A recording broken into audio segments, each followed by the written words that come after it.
3, 2, 1, go! Excellent, sexy. Welcome back, everyone, to another episode of WarHams. A tooth, you Glato Atreides. You will remember the tooth. I will tell you. 1 week since you looked at me. It's been. Welcome back, everybody. So good to have you all here. Thank you, everyone, for spreading the word of the show. Thank you to everybody who's been supporting us so far. Thank you for everyone who has been watching and listening. Have a couple announcements before we get started, just like I always do. Just so you could stay informed of what's changing with the show, what's getting adjusted here and there, all that fun stuff. So first thing on the agenda is that we are, from various feedback of internally with our patrons and also externally and stuff, that we kind of realized it was a bit of a fault in our system. Basically, we have a system to where now, basically after the episode 5 or 6, 7, and so on, that basically when the episode gets aired, basically you would have to wait 2 weeks for the VOD to come out. Instead of waiting 2 weeks for the VOD to come out, we're going to do it to 1 week now. That allows something to come up on the Saturday when we're not streaming the 40K version of WarHams. And that allows you guys to get enough time to catch up on the show, because it is it is a couple hours to catch up on. So we're going to do that a little bit earlier. And basically, people on Patreon were just like, yeah, that's fine. We're okay with that. We didn't want to devalue anyone's stuff. But everyone resoundingly was like, thumbs up for it, because they care about you too. So at least thank you for the people on Patreon who were super gracious enough to allow that to happen. Speaking of that, if you are interested in supporting the show, one of the other ways you can do it, the best way is to tell everybody that we exist.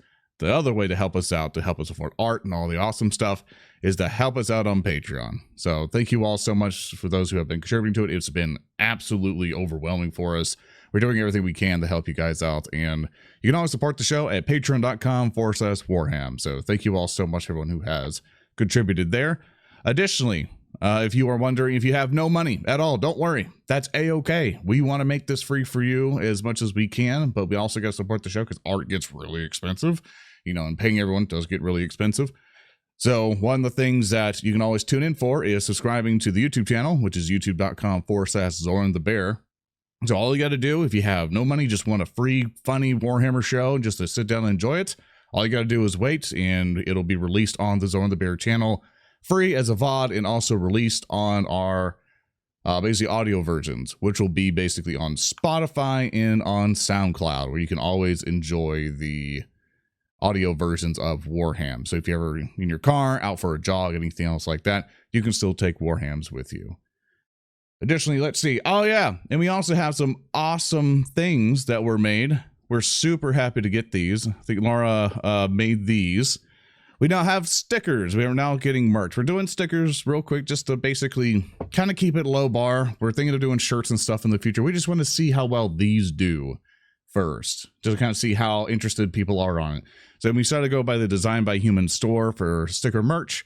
So you can go to designbyhumans.com/shop/ZoranTheBear, and then you will be able to buy yourself some stickers and put them on your bits and bobs there if you ever want to. Further on from it, I think that is all in my notes. No one else has anything special, right? Nothing they want to announce? Nothing at all? No, I'll do it in my little talk later. I see. I just wanted to give the floor. It's always me who talked at the beginning of these, and I never give any of you guys stuff. Whatever. Because after the episode starts, you're just a screaming mess because I make you sad. I know. I always cry every episode. It's a sad day. It's a reckoning. But of course, there are people here. It's a team effort here. We all pitch in together to basically make this show happen. And I would like to introduce to you the people, or the cast members of the show of WarHams, starting with our Skitarii Ranger, Braine, played by... Yes, I am Speaker D. I play Braine, the scurrilous Skitarius, and I alone know the location of the Maltese Falcon. And Reeb Van Horn, our Inquisitorial Acolyte, is played by... I am Earndil. I am a lead writer on If the Emperor Takes a Speech Device, and I am also sitting right here, and I am playing as Reeb. He's a medic. Captain Zedek, our illustrious rogue trader, captain of the Debt Collector, is played by... That is me, HulkyKrow. Right here. sitting in this empty room with nothing else to my name. But you know what? I feel real good having nothing else around because it just makes my sound that much more crisp. I stole everything from him. He did. He took it all, and I can't sue him. Just to help you out, Welcome. bring your microphone a little bit closer to you and just boot yourself up like a good tad. And Absolutely. finally, we have our illustrious game master who has been torturing us this entire time, Thurston Hillman. How are you doing? I'm doing good. You can tell I'm excited for this because you've pulled me away from my Trails of Cold Steel and the New Path of Exile League. That means I really love this show. But yeah, I'm excited for today's episode. I got a couple quick points I just wanted to hit on. Reminder from last time, holding off on experience until the end of this arc, so nothing new for the players yet, but expect some cool stuff. Second off, Wrath and Glory recently got some errata, mostly fixing up that molten beam issue we had from a few episodes, and a little change to flamers, which we will get to when Reeb inevitably fires his flamer. Last up, real quick, there were some questions about last episode about corruption, which one of our lovely Pie Braine characters managed to snag some corruption. One of the many pie brains. Yeah, one of the many Pie Brains. I think it's all the same one. It's a multiverse of pie, but no. So just a quick summary, because I didn't really go over it too much in that episode. Corruption is a mechanic that the players can sometimes encounter, and it's really bad whenever the players get corruption, because if they do, it can lead to like all sorts of mental trauma, mutation, and if they get too much corruption, they turn into a chaos spawn. So currently, Pie Braine is the closest of our characters to becoming a chaos. He's spawn. winning. He's winning. I have It's a whole new type of points. You're so focused on points that you became the points. That's right. Don't worry, if I get too many, I'll win that contest too. No. Okay, yeah. Wiggle. Man, that's whack. That's it for me, though.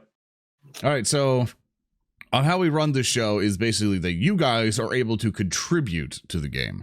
So if you ever watch us live on Twitch, as majority of you are doing as of right now, you'll notice that we have dice either under our little character portraits here or basically on the bottom left and bottom right of our screen. If you're new here, one, welcome again. And two, you'll notice at the bottom left, or right now is one thing showing Grant of Glory, you're able to contribute or donate to the show to help basically contribute to the players to help us survive a little bit more. But we start every session with no glory. We're absolutely low on it. It'll only grow by basically us rolling super duper well, which barely happens, or you guys contributing to it, in which there have been some clutch donations that has helped us survive. Unfortunately, though, the game master also gets points like this called ruin points. And those ruin points, he starts out with 4 because of 4 players, and he uses those to just basically mess us up. So don't 100% plan on him to use it all the time, but when he does, it's pretty hurtful to us. And you can also notice pretty much where Lorn's portrait is. You'll notice these dice that are below him. These are called Wrath die. If you ever played normal Warhammer 40k tabletop, you'll understand these Wrath die basically allow us to re-roll failed rolls.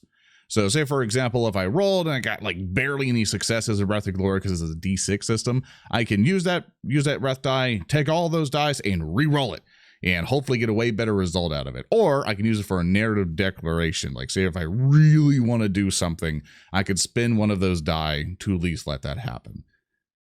So with that, Thirsty, I think, and also, I'm going to steal your bit real quick. We may get rolls wrong. Sometimes we get things wrong. We're not perfect. Books are hard. Words are difficult. And we'll probably interpret a roll incorrectly or probably just get something wrong. So if you're a veteran of Wrath and Glory, which is the system that we're using to play this game, please feel free to put in the comments or tell us in chat that we got something wrong so we can do better next time. We're always looking to improve on how we can actually play the game. So Thurston, I think we're finally done with the beginning. I think it's finally time to play some WarHams. It's finally time. It begins. After 5 billion years and all these announcements. It's the end of the beginning. Since our last episode didn't at all end on a big cliffhanger, I'm just gonna provide a zippity-doo-dah recap for everyone who's joining us if you didn't catch up on the last episode or just need a quick reminder. We had our intrepid band of adventurers off in space, making their way to the moon of Scargeris Prime in search for a hidden, lost Mechanicum outpost. Along the way, they found some crashed fighters on the lunar surface, which Reeb investigated along with Braine, and Braine had a moment of corruption by investigating that wreckage. Eventually, they made their way inside the compound, where they found it was a bit of a musical complex, and we had our musical episode. And throughout their explorations inside, they found the Vox Golem. That chased them around for quite a good while. And following that, they managed to encounter a lovely little creature named Sean, who they did not let out of their glass cylinder, so Sean remains trapped for whoever knows how long. And finally, our adventure ends with them reaching the command center of this outpost, where they learned that Amalthea Rubania from the nearby Scargeris Prime and Hive Zarkanon and her forebearers have been sending people to their death on this moon for thousands and thousands of years. And at the absolute end of the episode, a large Space Marine emerged from a stasis capsule to confront our players. And so we come back.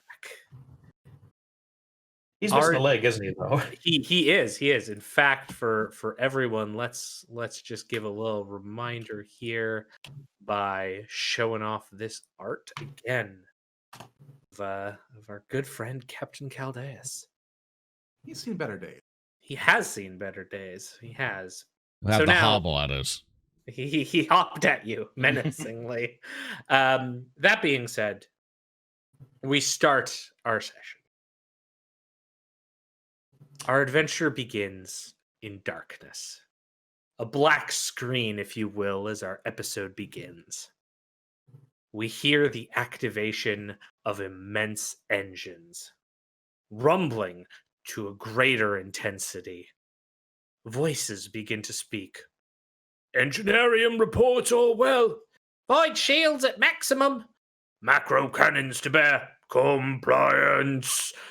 The ever-rumbling engines reach a crescendo as something awe-inspiring begins to move. And we cut to see Tater Tot now on a trike, driving through the daycare on board the debt collector, swerving through a variety of different toys. In the background, twin servitors stand up, one wearing a shirt that reads in plain Gothic text, Chris B. The other one reads Silver Star. And Tater Tot on the trike maneuvers between the two immense servitors, going between their legs in kind of a figure eight before coming out on the other side, and then leaning into a turn, takes this trike and crashes into a large pile of bricks that begin tumbling down.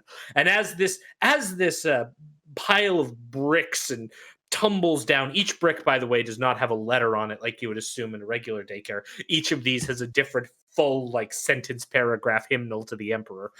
These bricks all tumble down in like a cacophony. And as Tater Tot causes this collision, we cut immediately outside to the debt collector, which is smashed into one of Scargeris Prime's orbital defense platforms, blowing it up. The macro cannons on the debt collector firing at the orbital defenses of this planet that have now been turned against the PCs after their discovery on the moon. And we cut to start off on the bridge of the debt collector, clearly sometime from when our players first encountered Captain Caldeus inside the Mechanicus outpost. But we cut to see Captain Zedek on the bridge of his ship, along with our other players, leading a charge against the planet's orbital defenses. Captain Zedek, what are your orders? All hands, take out the orbital batteries. We can't put people on the surface without them still there. Understood, sir. We're doing everything we can, but those orbital batteries are causing us quite a lot of problems. Lieutenant Ransom replies back as the ship shakes. And with the first shake, we cut back to Tater Tot making another quick turn in the daycare station, knocking down another set of toys before cutting back to the bridge. What's everyone else doing? Let's start with you, Lorn. This is a space battle. What are you doing in the middle of this? Is there a roll to panic?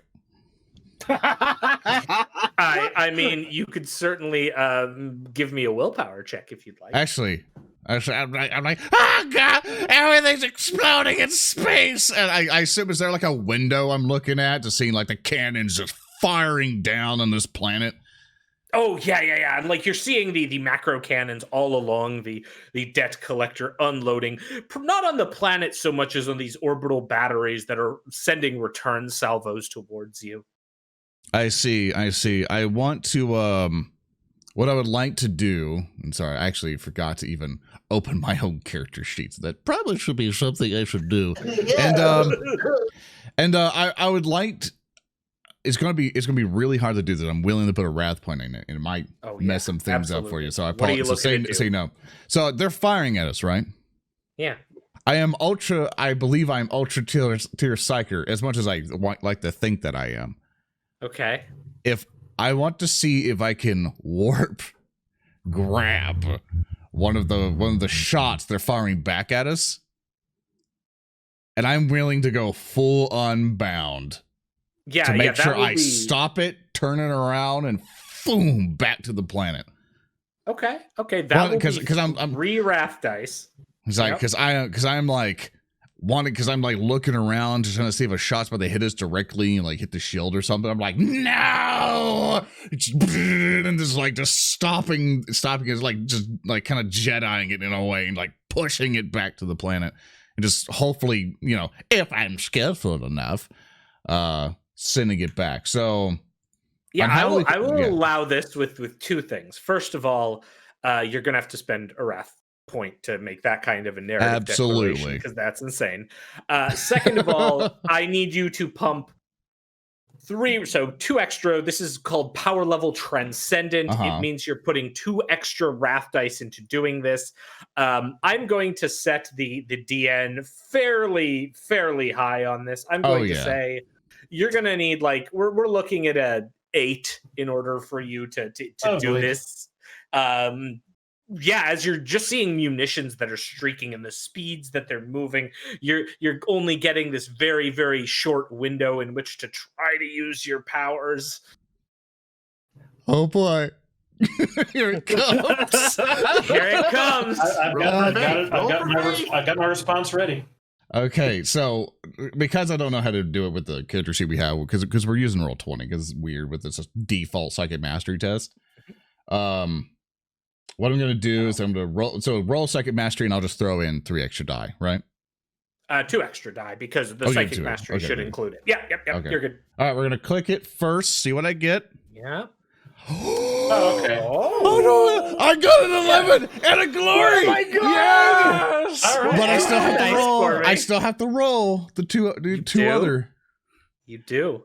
Oh no. Okay, I'll just default roll this. So 2d6 and it's a 5 and a 6. Holy shit! All right. I basically grabbed this thing because I'm starting to see it, and I see that we're kind of like on the bridge. Like I imagine I'm on the bridge with Zedek, and he's commanding things, and I'm just like, and I'm freaking out. Like oh no, everything's gonna. There's too many orbital batteries, and I look over. It's like another third eye just basically goes in slow motion, and all the psychic mastery that I own just slows it down. I see one of them streaking through. There's like a bit of a rip or something inside of our shield or something that it could just pierce through and hit the bridge. And Lorn's like, no, this will not happen today. Psychic mastery, ho! And you will not destroy what I have built today. And I basically reach out a staff and a bolt of fucking psychic energy just blasts through the fucking window and just like narrowly, you just see a ginormous fucking bullet stop midway in front of the window. And it's like, oh, and obviously everyone's like, oh shit. It just turns around and just goes all the way back. And where it lands, that's up to you, Game Master. I'm not going to control that far. But I'm aiming towards the fucker who fired at me. That massive macro shell hurtling towards the debt collector's strained void shield stops just outside. And as you said, Lorn, you stop it. You turn it. You channel all of your psychic energies into moving this immense shot, turning it and sending it hurling back, though this time it's not on a straight trajectory. It goes corkscrewing, eventually taking such a wide angle that it smashes into one of the orbitals. And when it smashes into that orbital, it explodes it in a shower of debris and light. And as that happens, as that massive blast of light occurs, we cut back to the Mechanicum outpost and back in time a little bit to when our intrepid band of adventurers met Captain Caldeus, this massive space marine inside the Mechanicum outpost. And Lorn, since you had that, and Zedek, you've been commanding your ship, I believe where we last left our session, Reeb, you had some questions or had been wanting to do some Medicaid check here. What are you doing? I've been given the dubious task of being first contact here, so I of course had to instruct him about what we were, and I of course am telling him, of course, we are servants of the Man Emperor, or I suppose in this case I should use the word God Emperor, otherwise he will get very sad at me. But I don't know that, do I? You would not. So you quite would use the term God Emperor by a default. Fair enough.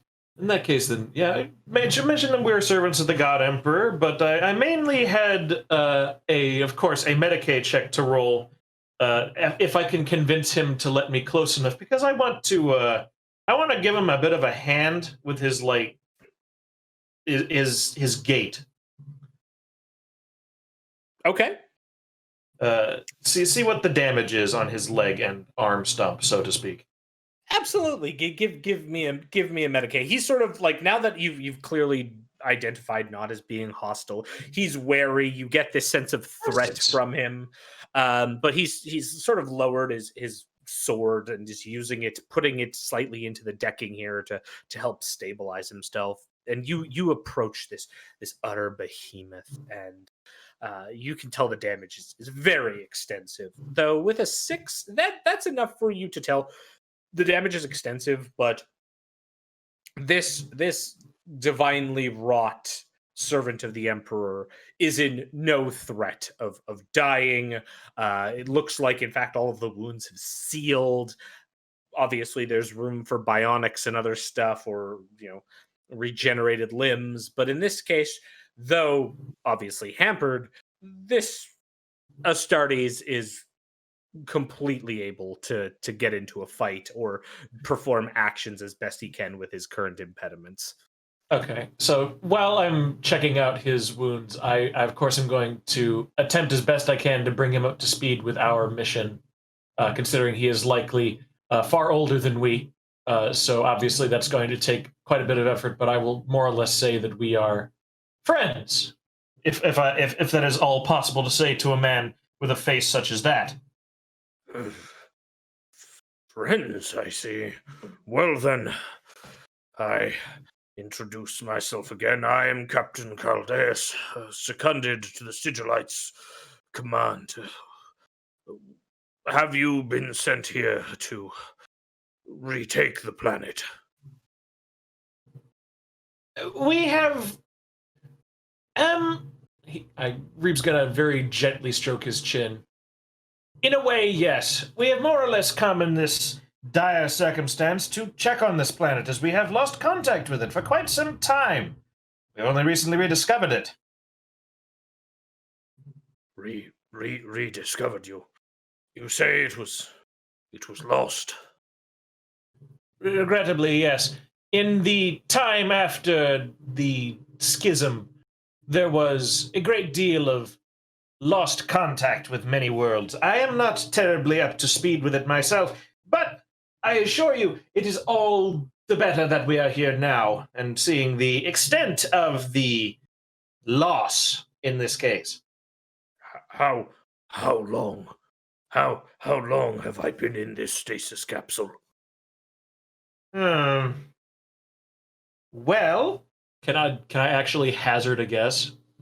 Is that even possible? I mean, you could give me a scholar check, and we'll see what you would know. I actually, I do have the data from the logs and shit. Would I know that from what I analyzed, at least what the latest log was or the earliest? Oh, I've got great scholar, so if you can help me out with that, that'd be good. My scholar's with all the stuff, it's like a 9. Also, yeah, give me a scholar check, Reeb. We'll start with that, and then Braine, I will come to you dependent on this. Okay. Yeah. The complication. I'm gonna come out the gate swinging with a spending of my wrath on that one. Okay. So I'm gonna knock down 1 wrath off me. I'm going to roll that. Absolutely, and then hit that reroll button. Let's see what you get. You only got a 3, complication, and a 5. Okay, with a 5, you're able to tell that. Okay, yeah, 10,000-ish years. The records are a bit hazy. Part of this is going to come from Braine coming up to you and going, explaining the logs that they found, and you kind of have a group huddle as this immense Astartes figure steps back a bit. Thurston, Yeah. I don't want to interrupt, but I did see a very good chat message. How long have I been in stasis? It's complicated. Well, it also is complicated because I think the complication here, given our specific social stat, is either Reeb or Braine, since you're both the two conferring on this. One of you says something that probably isn't the best thing to say to someone who has, been asleep for 10,000 years and was around during the Great Crusade and the golden days of the Emperor. And since you're both the lead writers on TTS, I'm sure one of you can come up with something awful that you say haphazardly to this poor space marine. Well, since I'm in the Inquisition, I suppose I would have gotten the memo, at the very least, about what's going on. Yes, it's been quite some time. Long before the Great God Emperor has begun to speak to us again after his internment on the throne. What did you say? He sort of pipes up a bit, again using his sword kind of like a second leg to balance. What throne? The Golden Throne. The one that is sustaining his life force.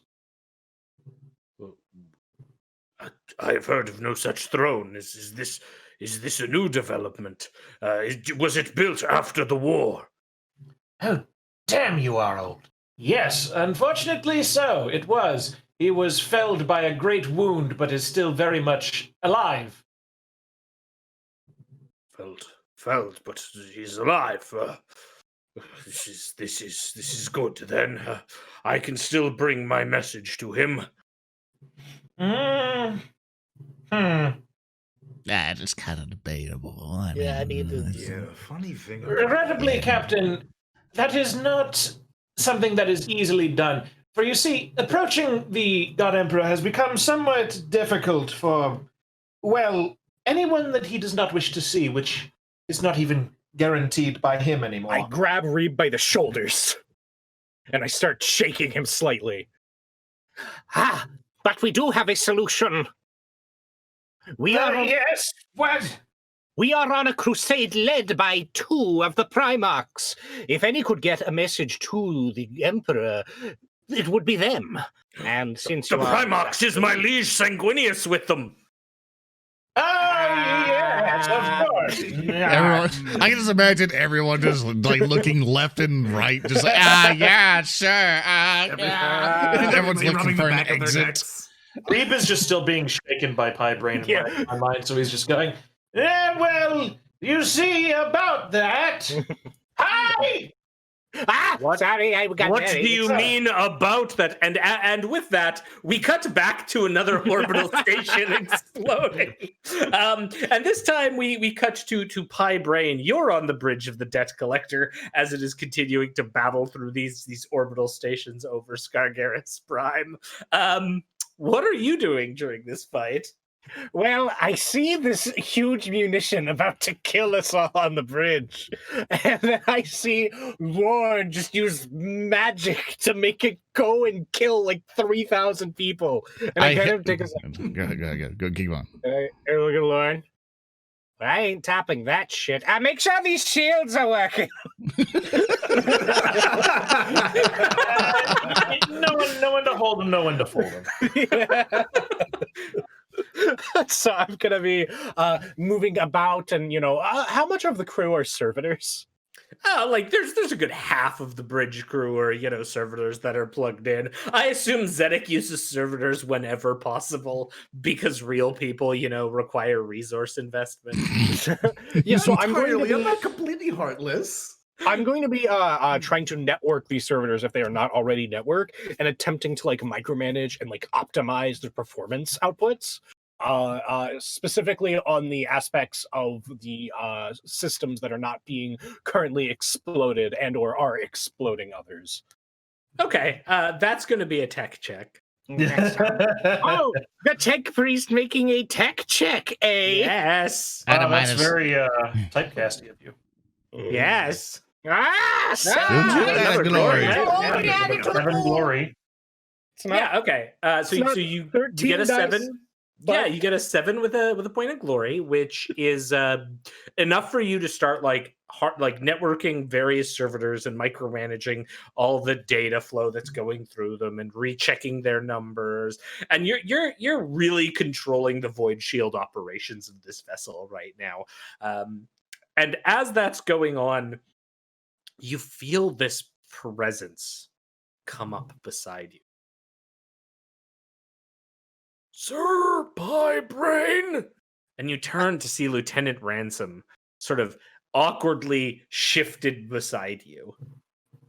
What? I'm very busy. I'm making sure we do not explode. What do you want, Mr. Ransom? I was just wondering how your investigations were going into the not senior crew of this vessel. My investigations. I have investigated the fact that there are people shooting at us right now, and better fucking things to talk about, moron. I do not investigate you people. Do not worry. That is not my purview. All right, then. Weapons continue to fire. And Ransom just walks away with this, proud stride as he continues directing from the from the strategium and making his way towards Captain Zedek. Can I point my attention really quick, just kind of a little bit away from the shields for a moment without us all dying? Yes, you can. All right, I'm going to kind of activate, my headset. I'm going to kind of get in contact. This is Braine to the Chief of Security. Do you have any updates on your investigations? I'm going to try to contact Belba, because that was suspicious. Yeah. So there's this crackle, and then you hear the reply back from Belba.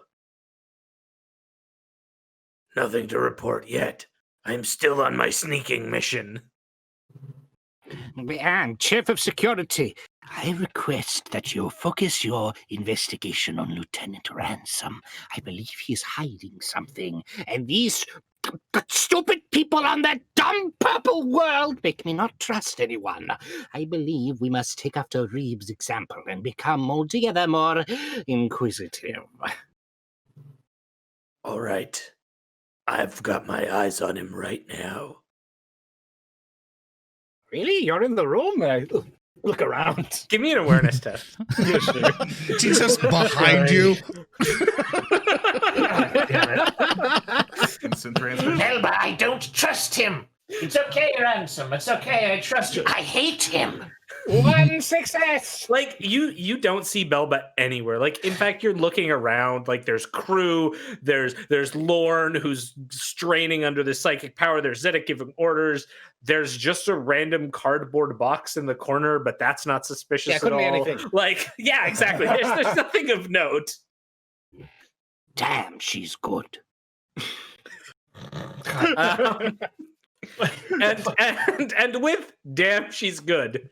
We cut back this time to the Mechanicum outpost with Captain Caldeus now having sat down on one of the benches here.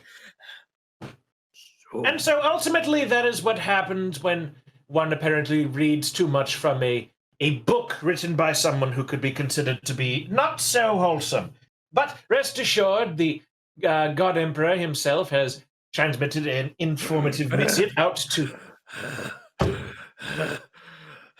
And like his sword is now down on the table and he's kind of clutching his chest plate slightly.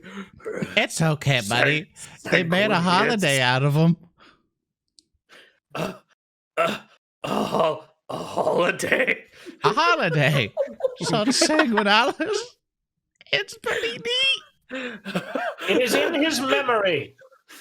They did not make the holiday out of him, Lorn. It is in his memory. It's a holiday. We get off work on that day. I'm going to Shut up. I'm going to approach the captain. And you can there's just these slight facial ticks on Captain Caldeus's face right now, and you all get the sense of just this simmering rage that seems to be making its way towards the surface. It's designed to A holiday. keep his memory. Yeah. I'm going. Oh, sorry. We cry in cups or some shit. I don't know. Talking. It's a holiday designed to his memory so we can all remember his valiant sacrifice to save the life of the Emperor. That's it. There are some nice things, but it's mostly memory. We swear. We and the traitors still live. I am going to approach the captain, perhaps unwisely. Ah, crap. I had a plan and now it's going to explode. I am going to lay Welcome to WarHams. Braine, please don't get donutted. a single hand on his massive shoulder. No. Okay. I can sense that you are angry. You have lost your comrades, and you have lost your father. Dear Captain, Yes, Braine. we should do something about that. What kind of social skill are you wanting to I was use? say, why were you doing that, Mr. No Persuasion? Because he's tempting someone to do something murderous. That's why Pie Brain's Murder hobos Okay, but does he every get a day. bonus for that, or is it still just... I would say that would be leadership. Yeah. Okay. Yeah. Okay, how's your sure, leadership, bro? Sure. The My DM for this leadership- is 7. Go. Yeah. 5 base plus 2 because he's a different species. Oh! Well, Piper Good does luck. not know what his stats are. We have wraths, my dude.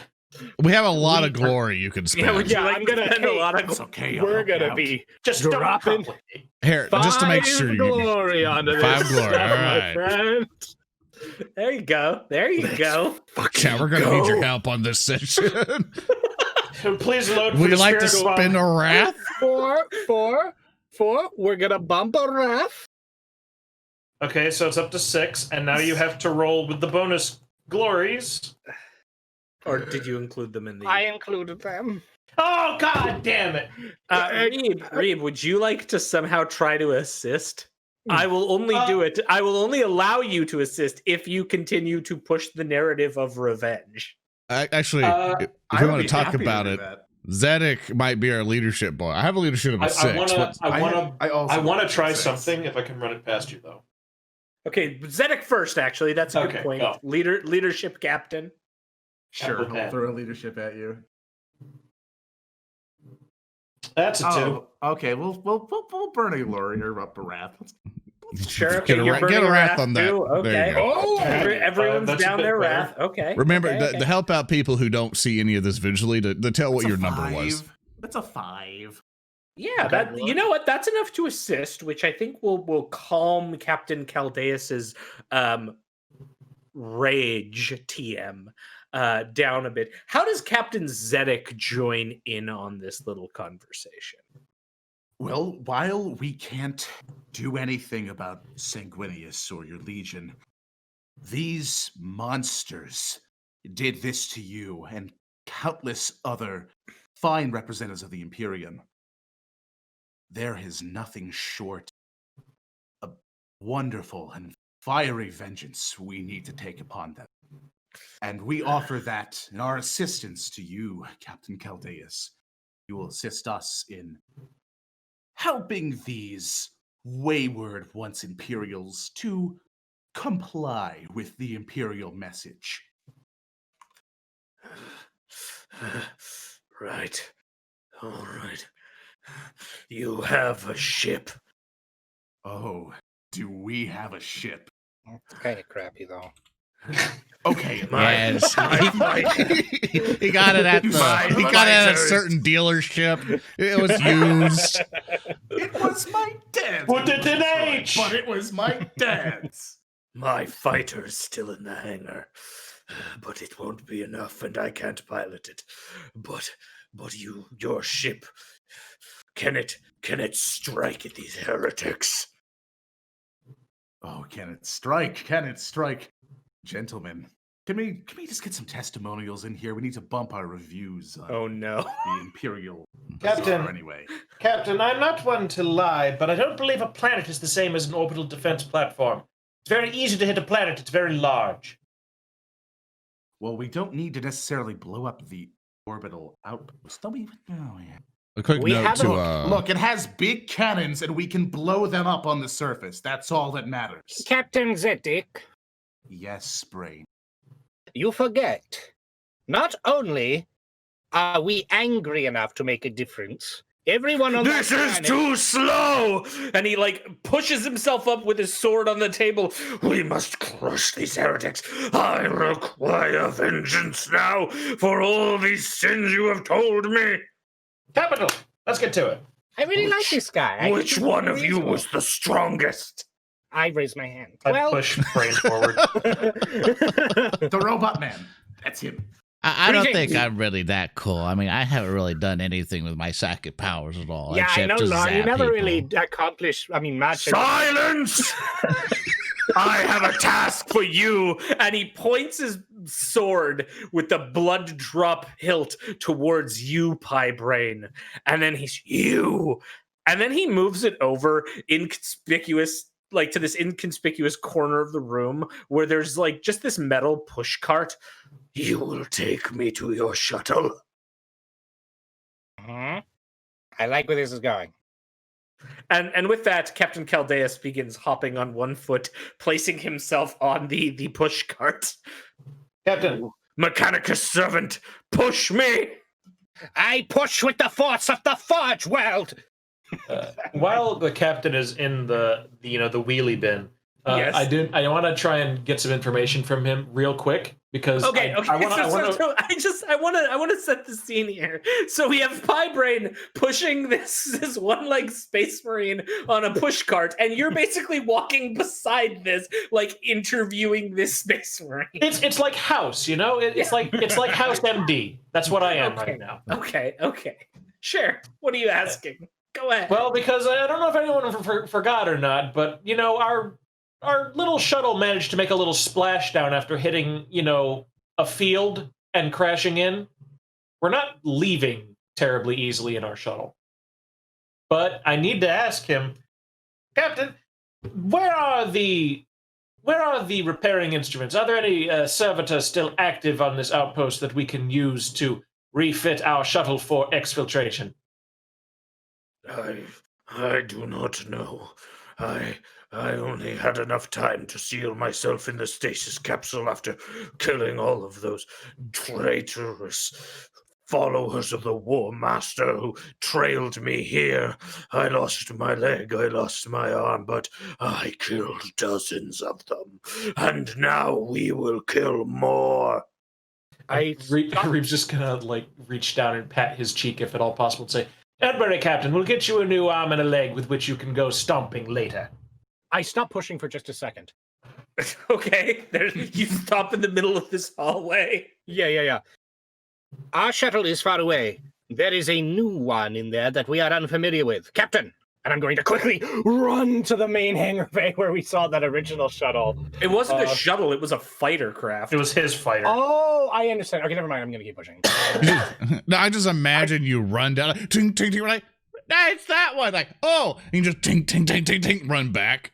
Yeah. And then I begin walking back to where he was. You know how you like when you're at a grocery store and you like run really fast with the shopping cart and you put your feet on the back of like the under cradle and you just zoom by. I'm imagining that's how he's moving along with the captain in the fucking bucket. Yeah, I'm actually going to be you're running this. No, wait, with the captain. I'm trying to get there as quick as I can. That's probably exactly what it looks like. Okay. Yeah, and like eventually I assume the camera just cuts to the empty hangar with the shuttle and the fighter, and then from the doorway you just kind of wheelie on in, going wee, with the Space Marine in front of you pointing with his sword, and Captain Caldeus points at the fighter as you enter into the room. Yeah. My vessel, my trusty Voss pattern lightning, still here after so long. You will fly it again someday, Captain, that I can assure you. But, Captain, I have one thing to state to you. What? You are filled with glorious revenge, and you have much to revenge upon these people. But we have a mission from the mouth of the Primarchs. We shall not burn all of this planet, at least without their blessing. We shall take your revenge, but it shall not scorch the surface. It is too valuable. Of course. What kind of inhuman monsters would think to destroy a whole planet? We all sift the eye left and right. Oh, shut up. I don't do that. I'm Auto Xenos.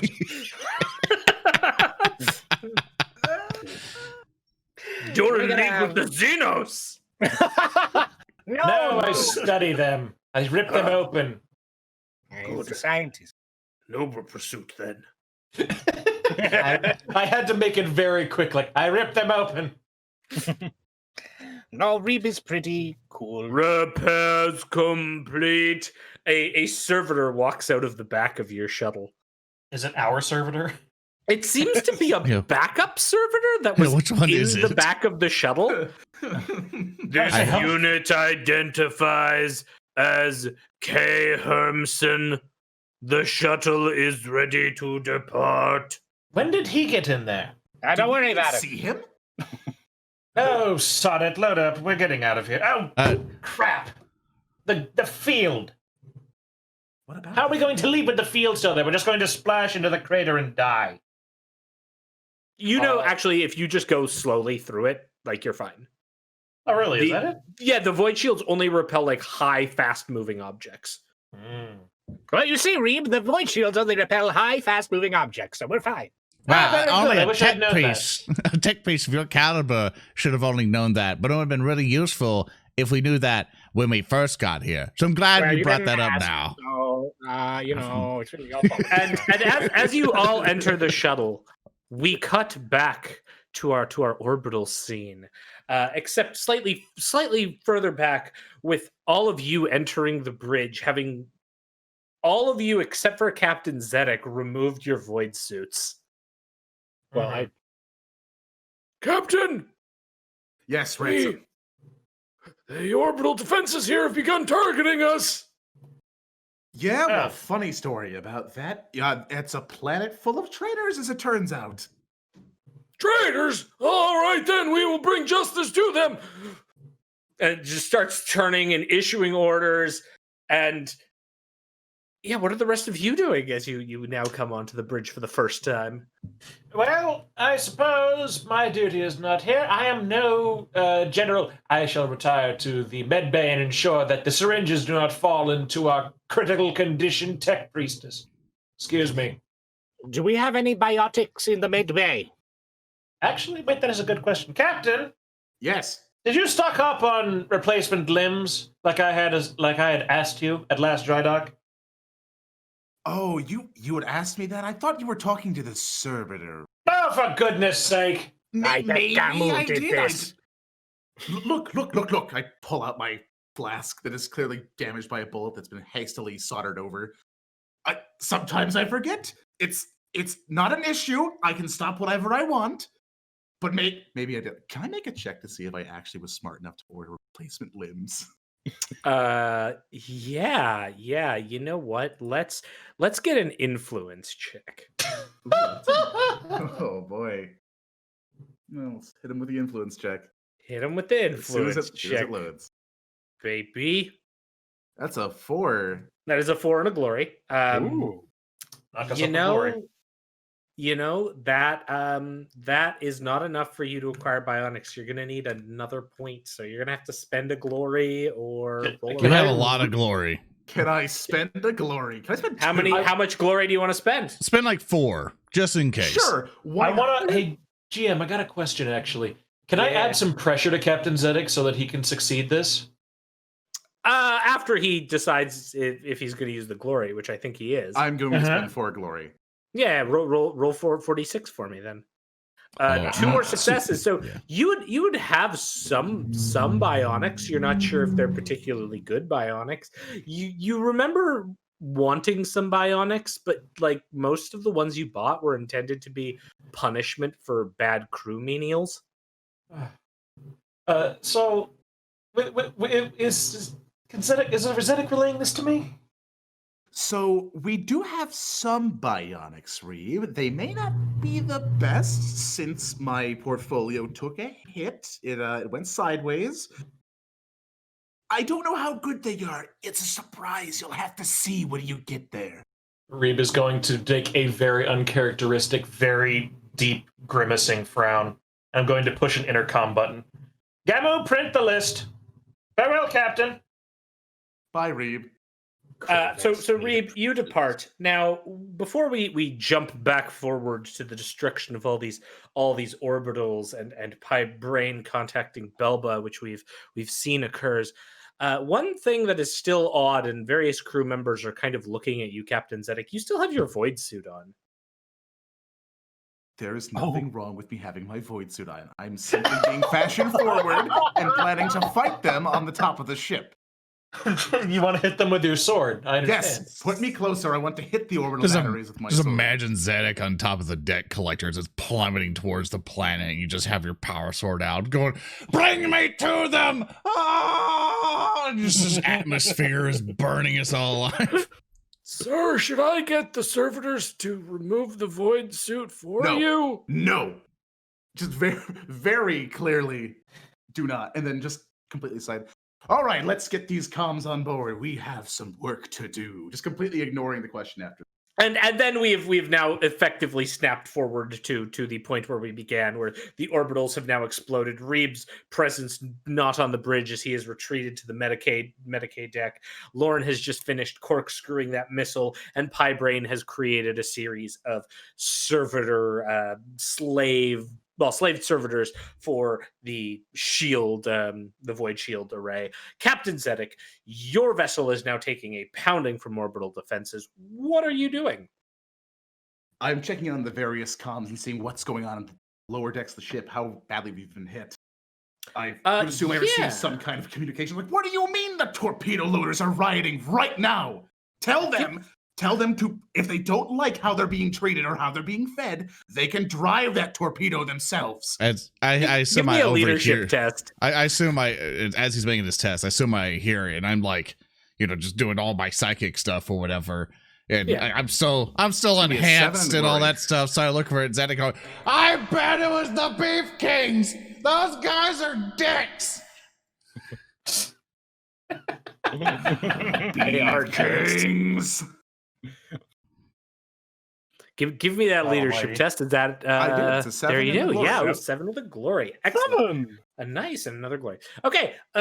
You, Captain Zedek, start getting in reports that aren't really that good. Namely, like your macro cannons are firing at maybe half efficiency to what they should be based on the crew you have there. Well, there aren't riots. There appear to be a lot of squabbles going on in the lower decks. Particularly, a large contingent of the Promethium Huffers haven't shown up to their scheduled stations, which has left some of the weapons undermanned. And when you try searching for some of the the tech updates on status of the ship, much of the battle updates are kind of interspersed with incoming reports from Gamu 4224 and her ongoing list of repair requests. Knowing that the menials are squabbling again, and especially the Promethium Puffers have not shown up to work, I will take this chance to get on the intercom. Yeah, clicks on. Attention, menials of the munition deck. This is your Captain Zedek speaking. Whoever can get to their stations and fire upon these heretics and blow the most up will get a 5% pay raise. You have 60 seconds to comply. Ultra generous. Okay, go. Okay, give me another leadership test for your ordering of your lovely menials, please. Another 7 and Another 2 7. glories. No glory this time. 7's good. Yeah. You can tell that like people are moving your weapons. You're seeing the little counter of weapon efficiency go up and up and up. It's slowly gone from yellow to green. Money makes the world go round. Sir, we have an inbound flight of void fighters from the surface heading towards us. They appear to be bombers. Shit, where's Captain Caldeus? Did we manage to repair his ship? Well, no, sir. You brought him on board and he went to the Medicaid wing. Oh, right. And I said Captain Zedek may have drank a little too much today. I mean, once he's Are you ready sure to get the his blade leg. suit isn't cutting off circulation? Maybe we should get that off you, sir. No, fashion forward. Look on page 732 of Zedek. It's there. I look at page 732. Is it there? Yeah, it's you pull out your copy of Zedek. Oh yeah, there it is. Fashion forward, always wear a void suit to cover up embarrassing. Hey, what's on the next page? Also, I like that Zedek has over 700 pages. It's It's longer than War and Peace. I enjoy that. I enjoy the image of Braine hearing, going, "Is that actually in there?" And like, you know, I don't know if any of you've seen this piece of art. Like, there's this Tau looking at this book, like really fucking confused of like how to melee. Jesus Christ. Excellent. But yeah, like Lieutenant Ransom turns to you, Captain Zedek. Sir, we aren't really equipped to deal with bombers, sir. Dear, We Gentlemen, never do we did have- make a requisition request for anything other than Arvis lighters. Put a gun on Nervous later. Lorn raises his hand. yes, Lorn. I guess if you look at me, I'm like vibrating with psychic energy. I understand that, but it's like, it's like the lightning's going everywhere. A little bit of shock, but like, okay. It's like, it's just, wait, I just have to do things. Sir, I would like to voice an objection. I can help. I can zap him out the sky, maybe. I can probably start smiting from out of space. Did you see what I just did? Did I see what he just did? Yes. If it was on the side of the ship. Okay. It was hard to miss. Just imagine this, Hulky. Imagine like a ginormous bullet, like about like 10 stories high or something, got like an inch close to the bridge windows, got turned around and plummeted back to the planet. Lorn, that was really, really impressive. And I kind of want to let you do this. but I kind of don't want to fight the forces of chaos on the bridge. Let me out. Let me go outside. I'll be the fighter. I'll be the psychic flyer. Ransom, what are our other options? Do we have any other options?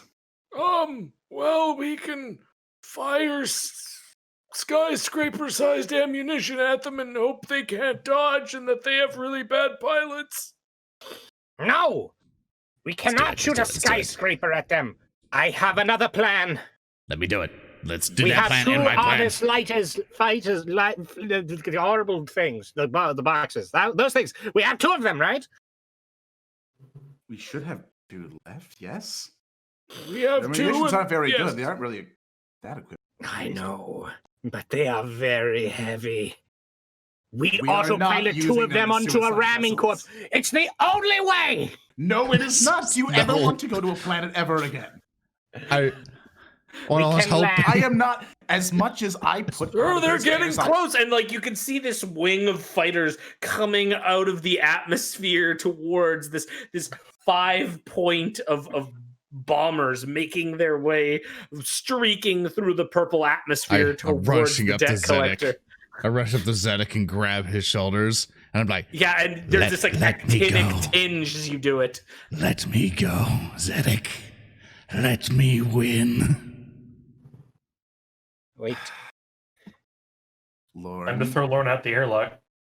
You're in the Medicaid wing, sir. That wasn't He Reeb just saying knows. that. He just has some psychic awareness somehow that something terrible is about to happen, that Lorn may be involved. Boy, something stupid's going to happen, isn't it? You have to put these bionics in me so I can fight and slay those heretics. That is the idea. I'm imagining with the ship shifting around that we are just sliding through the Medicaid wing. I'm like kneeling down, he's standing up, and we're just sliding. And like Oh, these I'm waiting bionics for are things. garbage. You're giving him like the equivalent of a metal peg leg. I'm giving him 2 normal, like, bionic legs because they're not Yes. party sized. So he's getting 2 feet. He's getting 3 feet.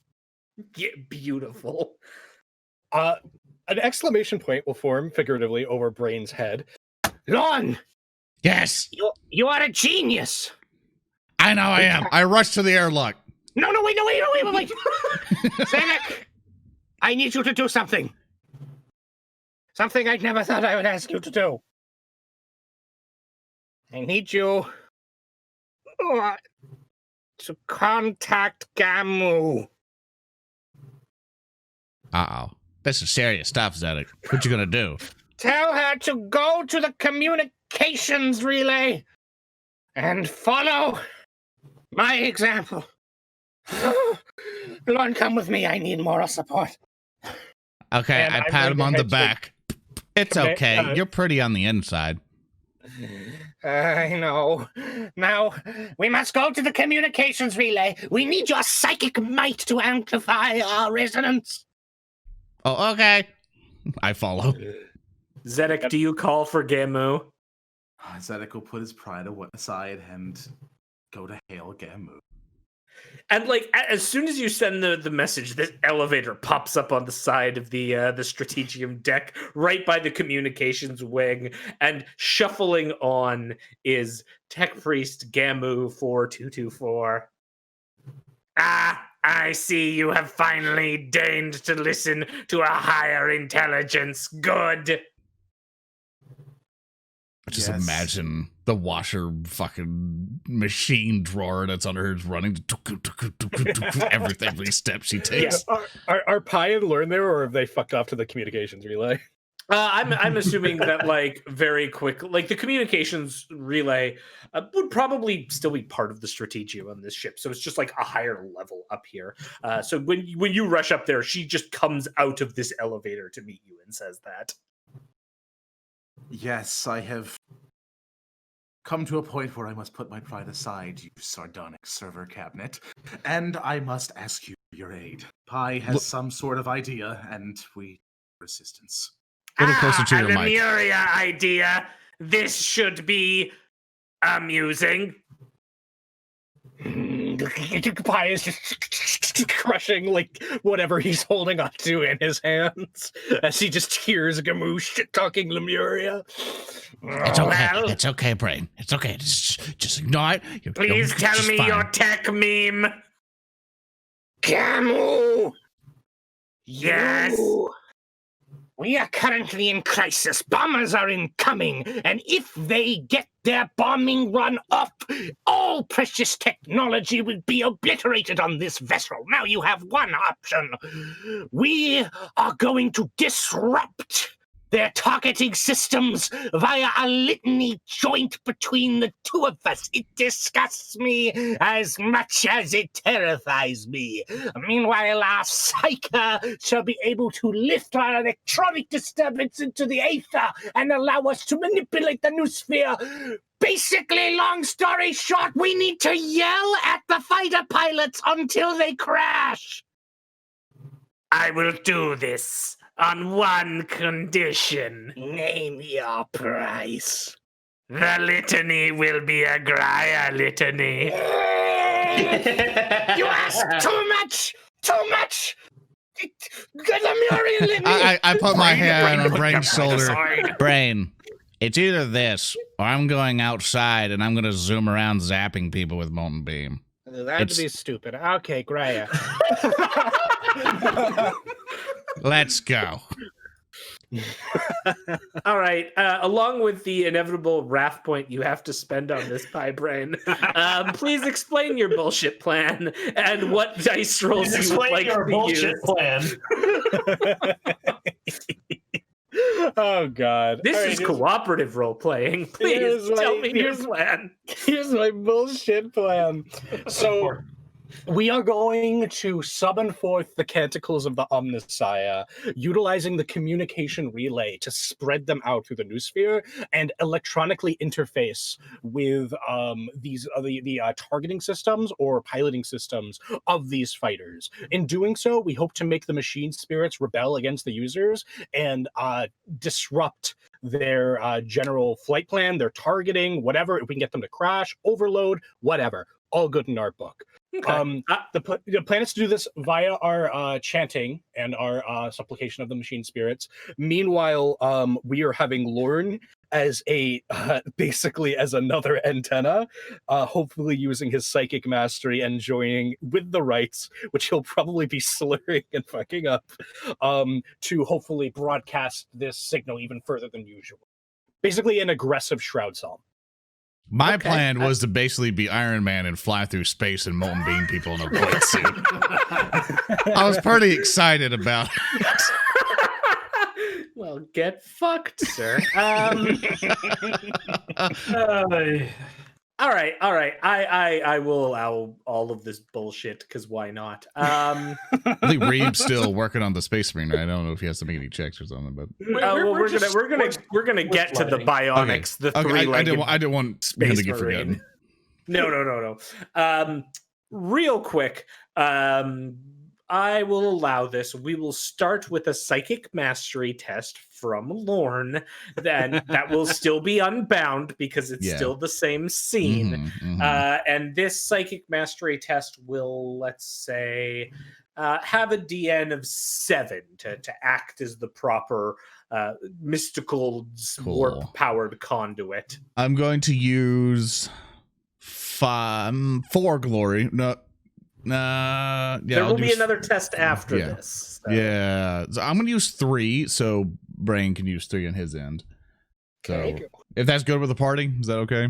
That's okay. All right, so we're gonna do that in 1, 2, 3. Don't worry, I'll roll the 2 dice after this. Second mastery, go!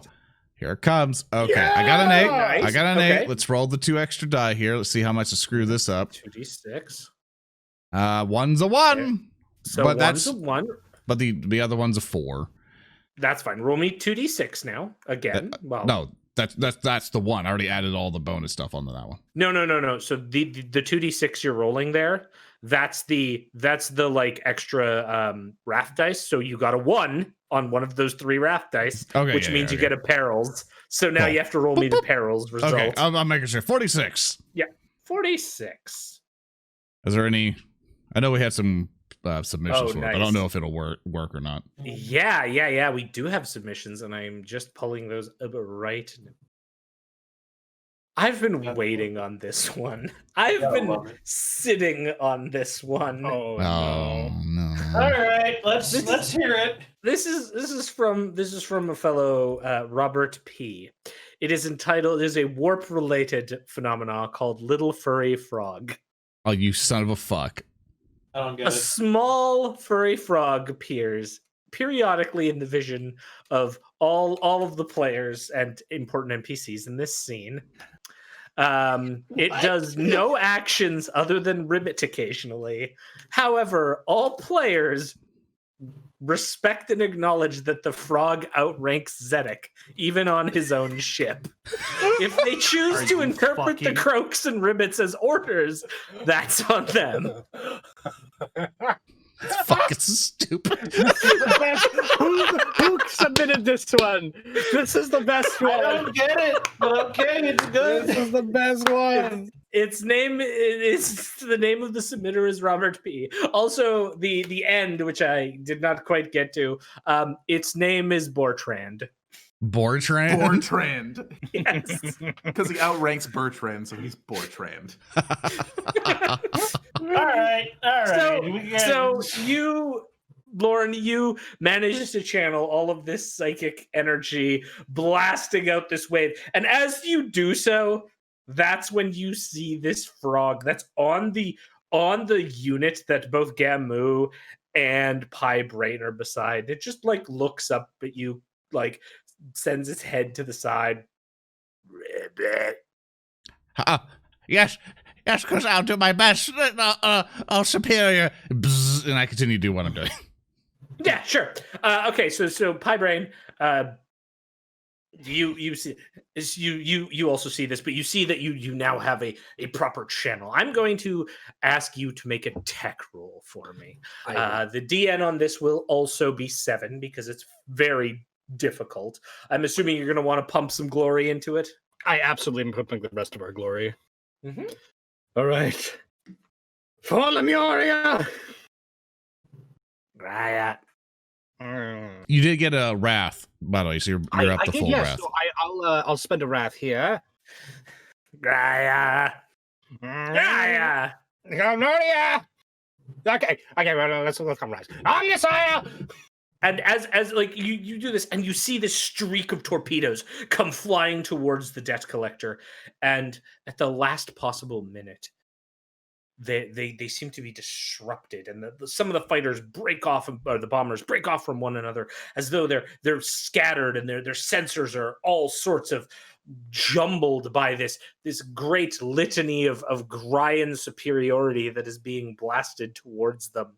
And as this is going on, you can see the fighters again sort of break off in various formations. But Pi and Zedek, you also know that Gamu's attention seems to be on the console. Yes, of course. You as a captain will listen to my reports. Ribbit. Wait, you mean to tell me that Gamu and me should stop arguing and work together as mechanics? That would never work! Who are they talking Ribbit. No. But perhaps. And I We then cut back to the infirmary as Captain Caldeus is shaking around. Reeb, you are performing this bionic installation. Do you want to give me a Medicaid check? Yeah, absolutely. Hang on, let me complicate that for you. Yeah, absolutely. I'm looking forward to it. Let me rip his other leg off on accident. Turn to a spider. It's not terrible. No, a six is pretty good. I didn't mean to click that. I can double click the next. Yeah, you're good. Yeah, like especially because you're not wanting to give him one leg, but you're giving him 2 in order to give Space Marine mass. Yeah, you managed to Frankenbodge up both of these leg units into the area, and like somehow you have just enough knowledge of Astartes to perform this haphazard surgery. And you just see Caldeus shaking as the ship shakes under continued barrage. This is what I need to fight again. Then so be it. It'll be over very soon, Captain. Just a quick moment, and we're going to slide past both him and me. Just slide past like a surgical tray that I'll pull like a syringe off of. And then Good.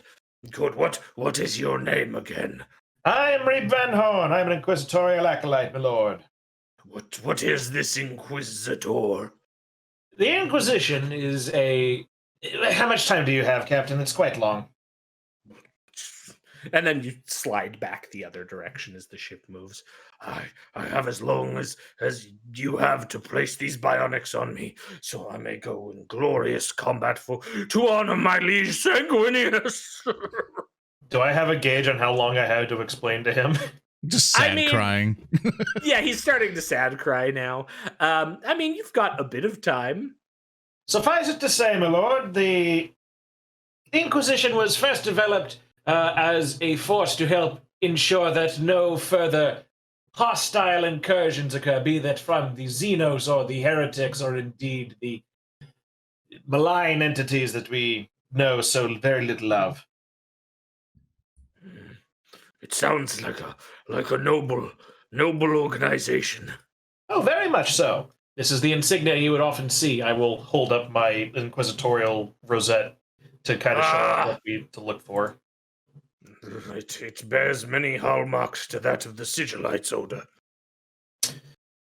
Perhaps they were one and the same at one point. I cannot say for certain. I am not a history buff, sadly.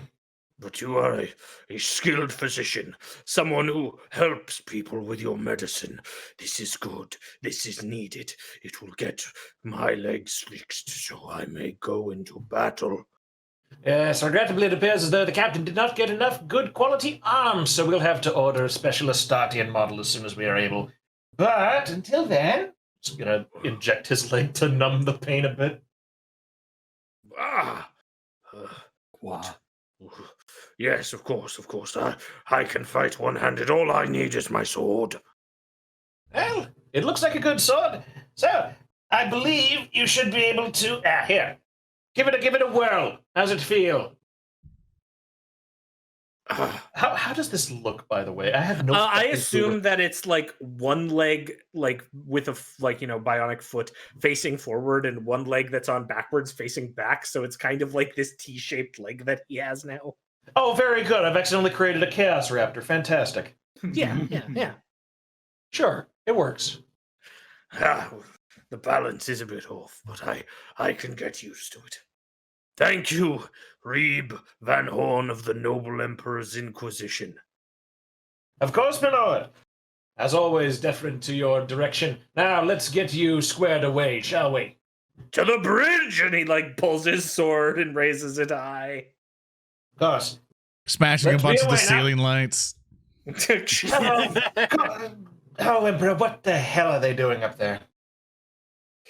We cut back to the bridge now, where the bombers have now broken off, and all of the sort of psychic phenomena that have happened around the communications section have ceased occurring. Bortrand has disappeared. So you mean to tell me that in the end... Bortrand! Bortrand! The one true hope for peace is vanquished. Crya and Lemuria are still at war. Without Bortrand, there will never be peace. Does Captain Zedek just hear any of this conversation going on? Yes, all of this. I like to think off screen, Kifu and Braine were crying and we're I know that I should have more pressing concerns to be dealing with right now, but who is Bortrand? And I have a random hat, and after the death of Bortrand, I gotta take off my hat and put it to my chest and cry a little bit. And Braine is gonna lead off the stream. He's a better frog than you'll ever be. Agreed. In this, Graya can agree with Lemuria. I will go to the engineerium. And then you see Gamu start to walk off. That's when you notice the wing of bombers begins to reassemble its formation and start turning around. Well, I'm sure whatever conversation you had with Bortrand was riveting, but I but I really could use your help again because they are realigning to attack the ship. Sir! Yes, Ransom.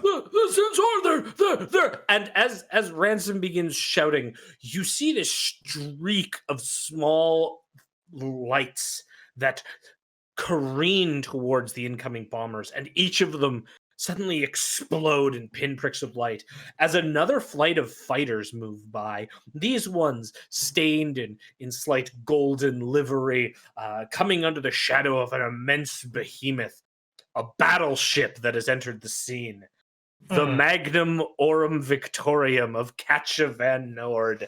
And just as this happens, Reeb comes on the bridge and sees this. Good. I see that finally went through. Yeah, Lorn and Pyre just dancing, or like square dancing or something. Yeah, we're just square dancing and stuff, holding hands. Like, oh, we're gonna be alive. Now that Reeb has made the scene, can I roll to euthanize Captain Zedek for the ribbiting, little bit there? You can try. Good luck. I roll to end his life from natural causes. Damn.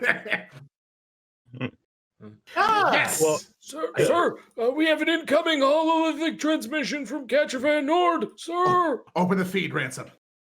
All right. And there's a bit of distortion that occurs, and then this hololithic image appears, and you see Katja van Noord appear on the hololithic display. Greetings, servants of the crusade.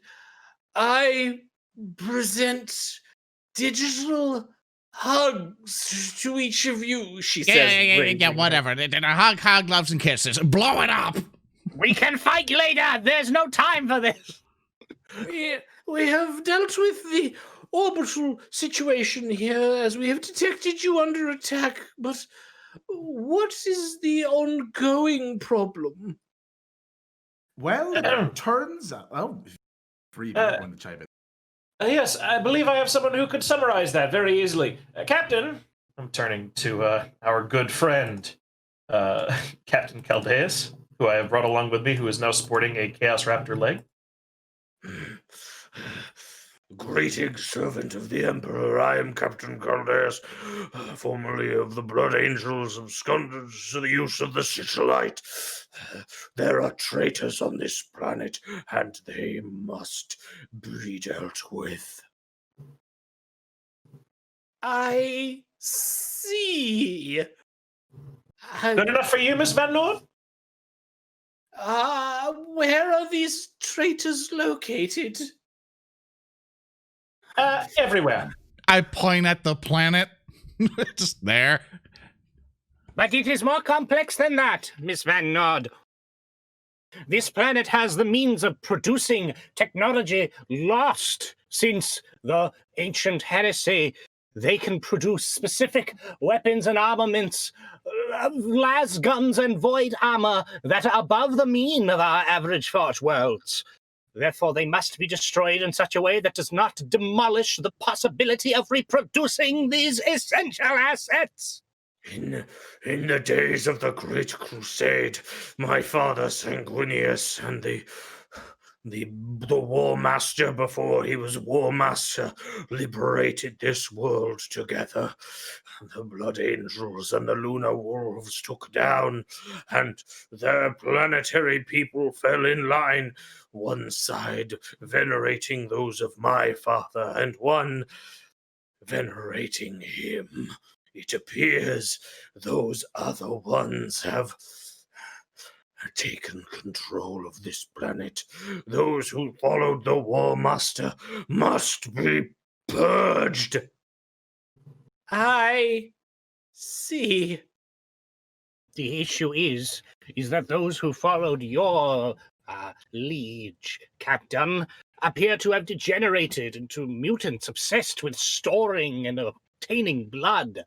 I believe this culture must be entirely reformed. Perhaps you could help guide it. Perhaps, but we must deal with those traitors. Yes. We must deal with the traitorous threat. I suppose I shall begin landing detachments from my regiments. Captain Zedek, I believe you have regimental troops on board your vessel as well. Right you are, Lady Moderatum. My repo men are the finest at picking apart anybody's belongings that have been left behind. All we need is a transport. And yes, I can send over troop transports to assist. Have you your new regiment ready for deployment? Of course, lady.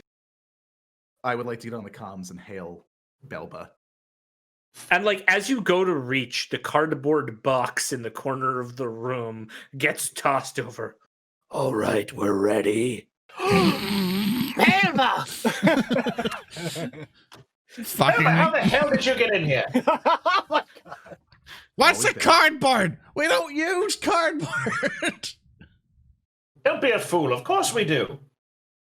That's a lore question I want answered. Does cardboard even exist in 40K? Yeah, but it's probably called like Carbonarium or something.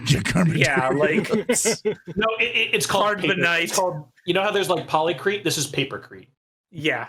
And if you, Hulky, just once more, either turn your game up like a smidge or so. I'm Or trying like as hard 10% as or I something. can. Yeah, it's just that your levels is like super low, and I'm just trying to help chat out because you're like a little lower than that. But we see her. She's here. We're ready. We can land at any point. Yes, I shall dispense troop transport. And also, given the circumstances on this world with these terrifying traitors, I have only one thing I can suggest doing. The opening of bonus points for those who deal with the traitors at the top of this conspiracy. Go Braine. forth, servants of the crusade! Topple this government! Braine! Braine! It's Christmas! I'm going to grab the captain. I know you're going to love this bonus point shit. Svenor, please make sure to destroy the walls and the structures that are white in particular. Please make sure they are destroyed very, very well. And please don a biohazard suit when you do so. I don't think it would be wise to breathe that in. If possible, avoid bombing the Mechanicum or Manufactorums. They have information that could add years of stability to this sector once we reclaim it. I shall entrust you with defeating the horrid nobility that reigns here, while my troops deal with their primary installations. We shall clear a way for you to pierce into those dark, dark depths of their leadership for points. In the name of Lemuria, Sanguinius, and points, it shall be done. And with that, we're going to take our first break for the day. Good. All right. We'll be right back, everyone. Be sure to tell everyone that we're live and all that fun stuff. We will be right back. It'll be great. It's going to be great. Tell your friends, tell your family, make them watch the show. Well, we are back. Everybody, welcome back to WarHams after our little short break, even though you're probably on the podcast version, it was like just like half a second. So, hello. Woo. We are back and we are ready to destroy the heretics. We are. In fact, let's update the scene. Ta-da! Hey, look, I did that. You did. Zoran does a good job with all these backgrounds. No, I meant the burning building. Well, it's fair. It's fair. That's a cool name for a hive, Zarkanon. Alrighty. So we don't quite cut to them on the surface of Scargeris Prime yet. Instead, we cut to the march towards the hangar deck. The party is preparing. Captain Zedek, you're at the forefront of your compatriots, and behind you is a full regiment of ratlings led by Belba Creepfoot. They march in a semi-unified arrangement, many crunching on potatoes and onions, some with slung las guns, because only las guns are on this ship, over their shoulders, other readying slings with rocks. Soldiers, you are the finest that I could possibly afford under circumstances, but I have the utmost faith that Belba Creekfoot has trained you well. Are you clear on your mission? Crunch. They crunch in response. Give them, Just eating onions, raw onions in response. to give them a rousing speech. Offer them potatoes for every kill they get. What?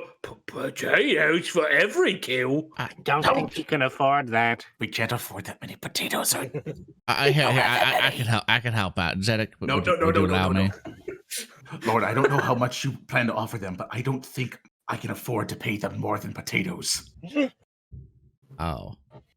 Damn, you And are as this cheap. is going on, Captain Caldeus has come up beside Belba Creepfoot and he looks down at her. You, I respect. You remind me of a young raven guard by the name of Sherokin that I once knew. Belba just gives a nod, turns, looks back. We're gonna do good here. We're gonna fight. Just because we're small doesn't mean we can't fight. And there's like all of these like nodding from the rattlings, many of them still crunching. Caldeus turns to the rest of you, but centers on Reeb. Reeb Van Horn of the Glorious Inquisition. Yes, sir. I bid you and your allies good tidings in the fight to come. I will go with these small ones. Very good, Captain. I wish you good luck with your endeavors, and if you manage to make it through, please do meet up with us again. I believe we could have a very important spot with you amongst us. However, there's no guarantee any of us will survive now, is there? Reeb will smile and clap his hands together. There is no power in the galaxy that can destroy our spirit.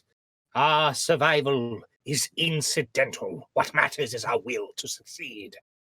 Right. But that is a fair assessment. As I once heard, only in death does duty end. Now let us go. Come, Belba.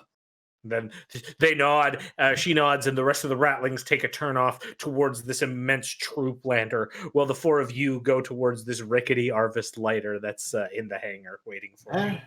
All right, gentlemen, we have a great deal ahead of us. Let's get to it. I'm just really appreciating the image of like a shit ton of rattlings, rattling Solid Snake, and this fucking no-armed Space Marine captain with a fucked up leg. Yes. Leading them into battle. If any image sums up this fucking campaign, it is that. Yes. It's fine. You carry on, and outside the rear hatch of this Arvist lighter are two servitors, one of which has the designation of Joseph Egan and the other Army Bro 2. Yeah. Keep naming those servitors, man. I love it. Captain Zedek stops the party for a moment after we greet the servitors. Mm-hmm. Gentlemen, down below on that hellhole of a planet, we will be facing a combat more bloody than we have faced on the other wretched hellhole of Fartham 4. I want you to know that, though we may not survive, it will be an incredibly thrilling and memorable experience that they will tell tales of us for decades to come, assuming we live. But if not, know that I have utmost faith in your abilities to lay waste to these poor and hapless miscreants who have wronged us and insulted our honor. As the Imperial Repossession Squadron, it's tax day. Let's go collect. Let's do it, boys. I cock my staff and a shotgun shell comes out. Like get inside the Arvist lighter. I got 11 shells in there. Gonna cock my plasma gun. Stop doing that! If you keep it up, I shall take it away from you. No, it's mine. Stop Is this like cocking the damn plasma gun. Is this RD day? It's T day, just tax day. we just have the Battlefield 1942 theme playing in the background. Yes. I got Klandatu drop, man. Army Bro goes into the cockpit while Joseph Egan prepares the back of the vessel. Army Bro seals the back hatch and Joseph Egan steps away, and then Army Bro 2 turns around. Strap in. I have been provided litanies with which to chant during our voyage into the atmosphere. Graya, graya, graya, graya, graya. I hit it. Overcharge We, plasma.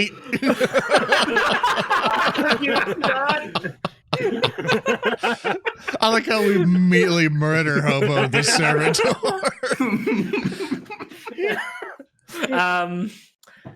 So you were supercharged firing, Piper? I want to, but I don't want to spend too much time doing it, so I'll just normal I fire. inject Braine with chloral hydrate. Yeah, okay. So suffice to say, after like all of you jump at the chance, this servitor's murdered, and we just time skip forward like 20 minutes to Captain Zedek in the cockpit now, the charred servitor body beside him. He's just doing that Obi-Wan like behind the scenes things of him just go and just like doing the joysticks left and right as casually flying in. Braine, you need to stop killing the servitors. They need to stop talking about Fortwell Graya. We only have so many resources we can keep making these things, you know. We're about to kill a bunch of people. Braine, are you really eating right now? Can you eat? I was refreshing my systems with chlorinated water. We're about to kill a bunch of people. We can make servitors out of that, or whatever's left of them. At that exact line, you burst through the purple clouds into a full-on war zone. Tracer fire coming from the sides of Hive cities as several Valkyries and troop landers are coming through the upper atmosphere. The Valkyries launching out of the side of those troop carriers, some of which you can even see in the distance, are clearly open backed with stormtroopers shooting down fire into the sides of the Hive Spire, where these marble compact soldiers raise their own weapons up, firing in return. It's basically a light show rave going on all around Hive Zarkanon, with sections of it just pitch black. Well, the upper Hive remains a pristine ivory tone. Don't like that. Let's blow it up. I take out my power sword. Remember your training and you will make it out alive! I won't rest till that white tower is Blood Angels red! I would just prefer it to be destroyed, to be completely honest with you. Captain Hive, this is Lieutenant Ransom, sir. Yes, Lieutenant. First of all, sir, I just want you to know that the senior staff have been doing their duties diligently, and none of us have been doing anything outside of the bridge since this operation began. Ransom, I don't care what you do, just make sure you keep gambling off the bridge. Understood, sir. Second of all, I have found a landing platform that your Arvis could use. There are some enemy forces on the platform, however, sir, they will need to be taken out. Do you think you can handle some enemy troops? Can we handle them? We have a bunch of people willing to murder someone at the drop of a hat. Of course we can handle them. I assume Zedek has like a posse of like some ratlings here with us for lookout service. I assume Of for course. his devotees. His devotees. Is there a new mashed potato? Wait, couldn't he just take? We've had mashed potato brigade. Couldn't we actually take some people from the taxmen? For fairness. I mean, yeah. Of course. Okay. Yeah. Absolutely. Tell us about your devotees that you have brought with you, Zedek. Oh, son of a bitch. I had a list of names I'd come up with, but I lost them in the move. They're all right. Okay. So I've got a couple names. Bill 2, and Ted. No. We have Army Bro 1. We have Fingerling, who's a bit skinnier than his stockier compatriots. Prefers to munch on skinnier and narrower potatoes. We have Julian, who is a bit portlier, but you wouldn't be able to tell because they're all just kind of the same thickness. So these are more rattlings. Excellent. Yes, they're more rattling than rattling. We have what's his name? We call him Twice Baked because he's horribly scarred from a cooking accident, but it doesn't faze him from eating the same as he always does. And of course, my personal favorite, their regimental leader, Duchess. Little is known about Duchess, but he can make a very mean mashed potato. I also like to Duchess think potato. that Duchess has 2 eye patches that are just over his actual functioning eyes. Yes. I like it because you made Duchess potato. I've had that before. It's nice.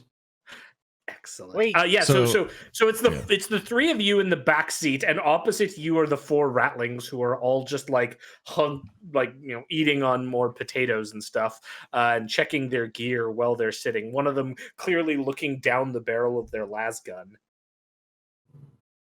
No, that's the end you make the enemy look at. Don't point that at yourself. Oh, okay. The hurdy end twice goes baked. towards the enemy. Get him with the hoodie end, okay. That's it. You're doing so well. I toss They're a gonna potato from out of my die. pocket to him. Like a dog treat. Here you go, boy. Yes. Here's a fry. Little known fact, they are incredibly trainable. Captain Zedek, you make your way down through the atmosphere, managing to avoid a lot of the heavy fire, but you see the platform you're supposed to make your way to. You can't get a good look at how many figures are on it because of all the battle fog and stuff, but you get a sense that you could put the Arvis lighter just at the far end of it and disgorge your fellow companions and yourself onto this platform. You will, however, need to make a difficulty 5 piloting check to get there without suffering any unexpected damage along the way. Oh, damn. I got a question, actually. How wide is this landing pad? You want to have it be as big as like imagine like an episode 2 or something of like, or like the Camino. You know how like those landing pads are. It's an 18-meter circle, roughly. Jesus, that's big. Yeah, think of that. It's a big. Yeah. Right. And there are enemies on the the pad. captain. Can I lean over to the captain real quick? Captain, would it be possible for us to have a bit of a skid, do you think? You know, Reeb, I was thinking the same thing. You know, these Arvis lighters are just terribly clunky. It happens all the time, unfortunately. I would like to attempt to splatter whoever is on the landing pad. Give us a good drift, Captain. Okay. That's why there's an e-brake on this thing. That's going to increase the difficulty of the piloting check to 8. Can I spend 4 glory? We are full on glory. Use all of it. I will spend 6 glory to do this. Oh, absolutely! Hell yeah! Let's see the complication. Let's get to it. Yeah, I mean, we've been waiting. I can't wait until we overshoot the landing pad and die. You're like, well, thanks for coming to WarHams. Reroll. Funny story. My last Dark Heresy campaign I ran, the only character death that ever happened was a plane crash. Want to do 66? Yeah, I tried to do bonus die. I just didn't want to. Yeah, just roll 66. You probably clicked on the wrong one, but it's okay. It's fine. It's all good. All right, so you have a 5 currently, so you're 5, doing good. So, yeah, all that need glory. 3 more. Okay, so you have 1, 2, 3. Just. Can I spend my remaining wrath die? Oh, I have 2 draft die. Okay. No, you win. Unless you want to do something else. Get it. You hit it. You made it. Oh, I thought you made it. Get on. Oh, yeah. All right, so here's what happens. You come down on this thing, and you can see there are squads of soldiers. What looks to be 3 squads, 2 5-man squads and a 10-man squad that's holding up the arterial connection path. You start careening the Arvis towards it, and with that roll, that piloting check, I am going to let you basically use your Arvis to body check off one of the 5-man squads and make a landing. I'm going to say it's going to be the north one right over here. And you just come down and land the Arvis, smashing these this squad into gelatin jelly and knocking them off the side. GM, I would like to spend a wrath die to make a narrative declaration. What's your narrative declaration? I would like to retrieve a pair of sunglasses from my breast pocket, put them on, and play some non-copyright infringing Eurobeat as we skid across the platform. Acceptable. This is kind of the setup here as your Arvis has. God, we're getting a lot of mileage out of this crashed Arvis. I'm getting a lot of mileage out of the people rooming past my fucking window too. Jesus.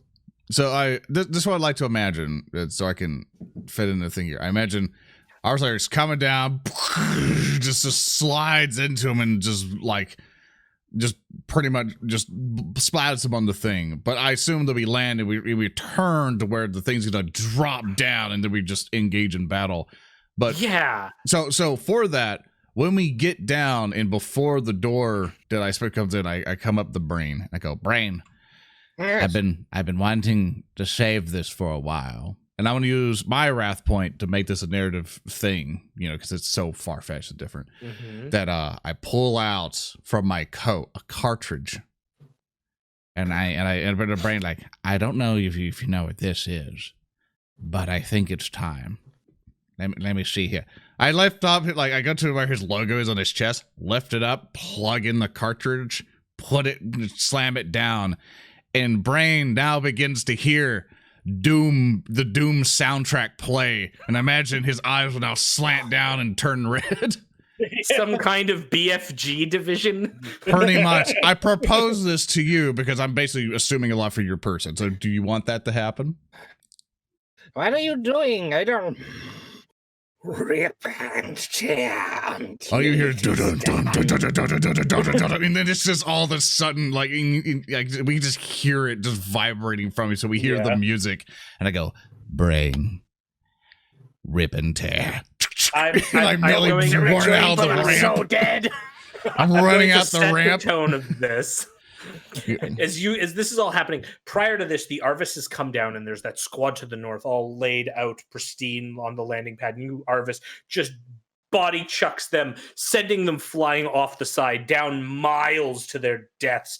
And as the Arvis makes this intrepid landing with Captain Zedek, we cut back to the debt collector where Tater Tot has crashed into another tower of blocks and goes, yeah, and then turns, and that's when we see the two servitors turn and recreation time is over. And then we cut back to Lorn putting this soundtrack into Pie Brain with Rip and Tear, and we see Tater Tot just looks up at the two servitors and narrows his eyes and begins to drive the trike away. And then we cut back to this with Rip and Tear Pie Brain. It's a tradition. The cartridge is a traditional Lemurian war song. All right, so we are in combat, lads and gents. I will set the scene really quick for you. You can see a squad of soldiers basically over here, this big 10-man. There's a squad of 5 down here. The one with the bluish coloration over here, that token appears to be holding some kind of plasma-based weapon. And over here, these two red ones are setting up behind this tank trap with a heavy bolter that they have positioned and mounted. Really quick, I'm just going to share this art piece and then give a bit of a description of what these soldiers look like for everyone watching at home. They have these sort of like sea green look, this carapace armor, these large brimmed hats. It looks like the powerful void armor that you previously seen maybe wasn't as prevalent as they let on. Though the las guns are of exquisite quality. And they've set up basically like a semi-barricade with sandbags and crates and tank traps all along to prevent a real like forced attack like you're making. So in combat, the players can decide who would like to act first. I would propose so I can bomb. Actually, no, Braine. I vote Braine, and then in chat just give us a glory point. So I would like to use a glory for me to go second, and then Reeb and Zedek can start hammering down on another squad because I'm going to blow some people up. Yeah, is that okay with everybody? Yeah, sure. Okay, awesome. So Braine. You're Here's full my health, by the way. question. You might want to change your thing. Oh, yes, indeed. Don't be dying. I won't Not explode yet. instantly. So here's my question. Yes. Can I jump onto these tank traps and attack people? Like which ones? Can you pick them? Yeah. Like if I were, could I be on this? Yeah. Or could? Okay, great. You could get by there. Basically, you could attack through it. They just get a defense bonus from it. You know what? I'm not going to charge. I'm going to be behind this. Mm-hmm. And as the fucking radiation and plasma begin coiling in my gun, multi-shot, I'm gonna take out the heavy bolter team. Sure. All right. Absolutely. For Lemuria. 1 second. Get a fucking YouTube notification. Shut up. I want to roll my dice. Okay. Oh.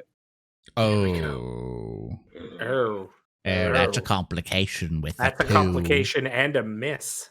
We're gonna use a wrath here. Sure, Yes. certainly. Use that. By the way, wrath. Chad did refresh everyone's wrath, so everyone, well, Zedek, you used one, I used one, and now Braine used one. Reeb, you have two. Okay. So the 3 will just hit. The weapon, however, will still complicate. So, all right. The complication here, I would like to thank one Robert G for this one. Braine, you get up there, you have your plasma gun, you take the shot, you fire it. Oh wait, you were multi-targeting, weren't you? Yep. Yeah, that's gonna still miss. Sorry, dog. Can I use the glory that Lorn is No. gonna use? No. I'm gonna explode, man. It's not happening. So for the man. complicate, so your bolt of searing plasma goes veering off because when you get to that area right behind this crate as you're advancing towards this whole barricade of guards, suddenly a piece of wood comes up and smacks you right in the face. Oh, wait, And you realize that you've stepped on a rake. Could it be possible? And the blast goes wild and flies off. And that would be your round. Since I'm a monster, hey, Zoran, can you knock me down a rune? Okay. Would me spending a I'm glory still allows me to go? Are Yeah. you spending a glory? Yeah. Okay, never mind then. Don't knock me down the rune. Just spend your glory and go. Okay. So Lorn's running up. He's running up behind the crate. Get Yep. up right. He has to get up this way so he's out of sight because he's behind. It's weird because of the grids. Yeah. That but yeah, he gets behind the crate and he's like, "Heavy bolter team's not down. It's not down." And I need the check on the range because I should have done this before I went. And oh yeah, I'm definitely in range. I'm going Which to one are do you doing? flame breath. Oh, okay. I don't know how much flame breath. I think that's still like I target an area and it just explodes. Yeah, here. So yeah, flame breath got changed. Basically, what you now do is you get a 5-meter line, is what it is. So how this works? Okay, so this is flame breath, not molten beam. Yeah, no. So how flamers work now is you do a line. So you do like 5, okay, and then for every icon. To help out with this, flame Yeah. breath is extremely different because it's like a super long distance one.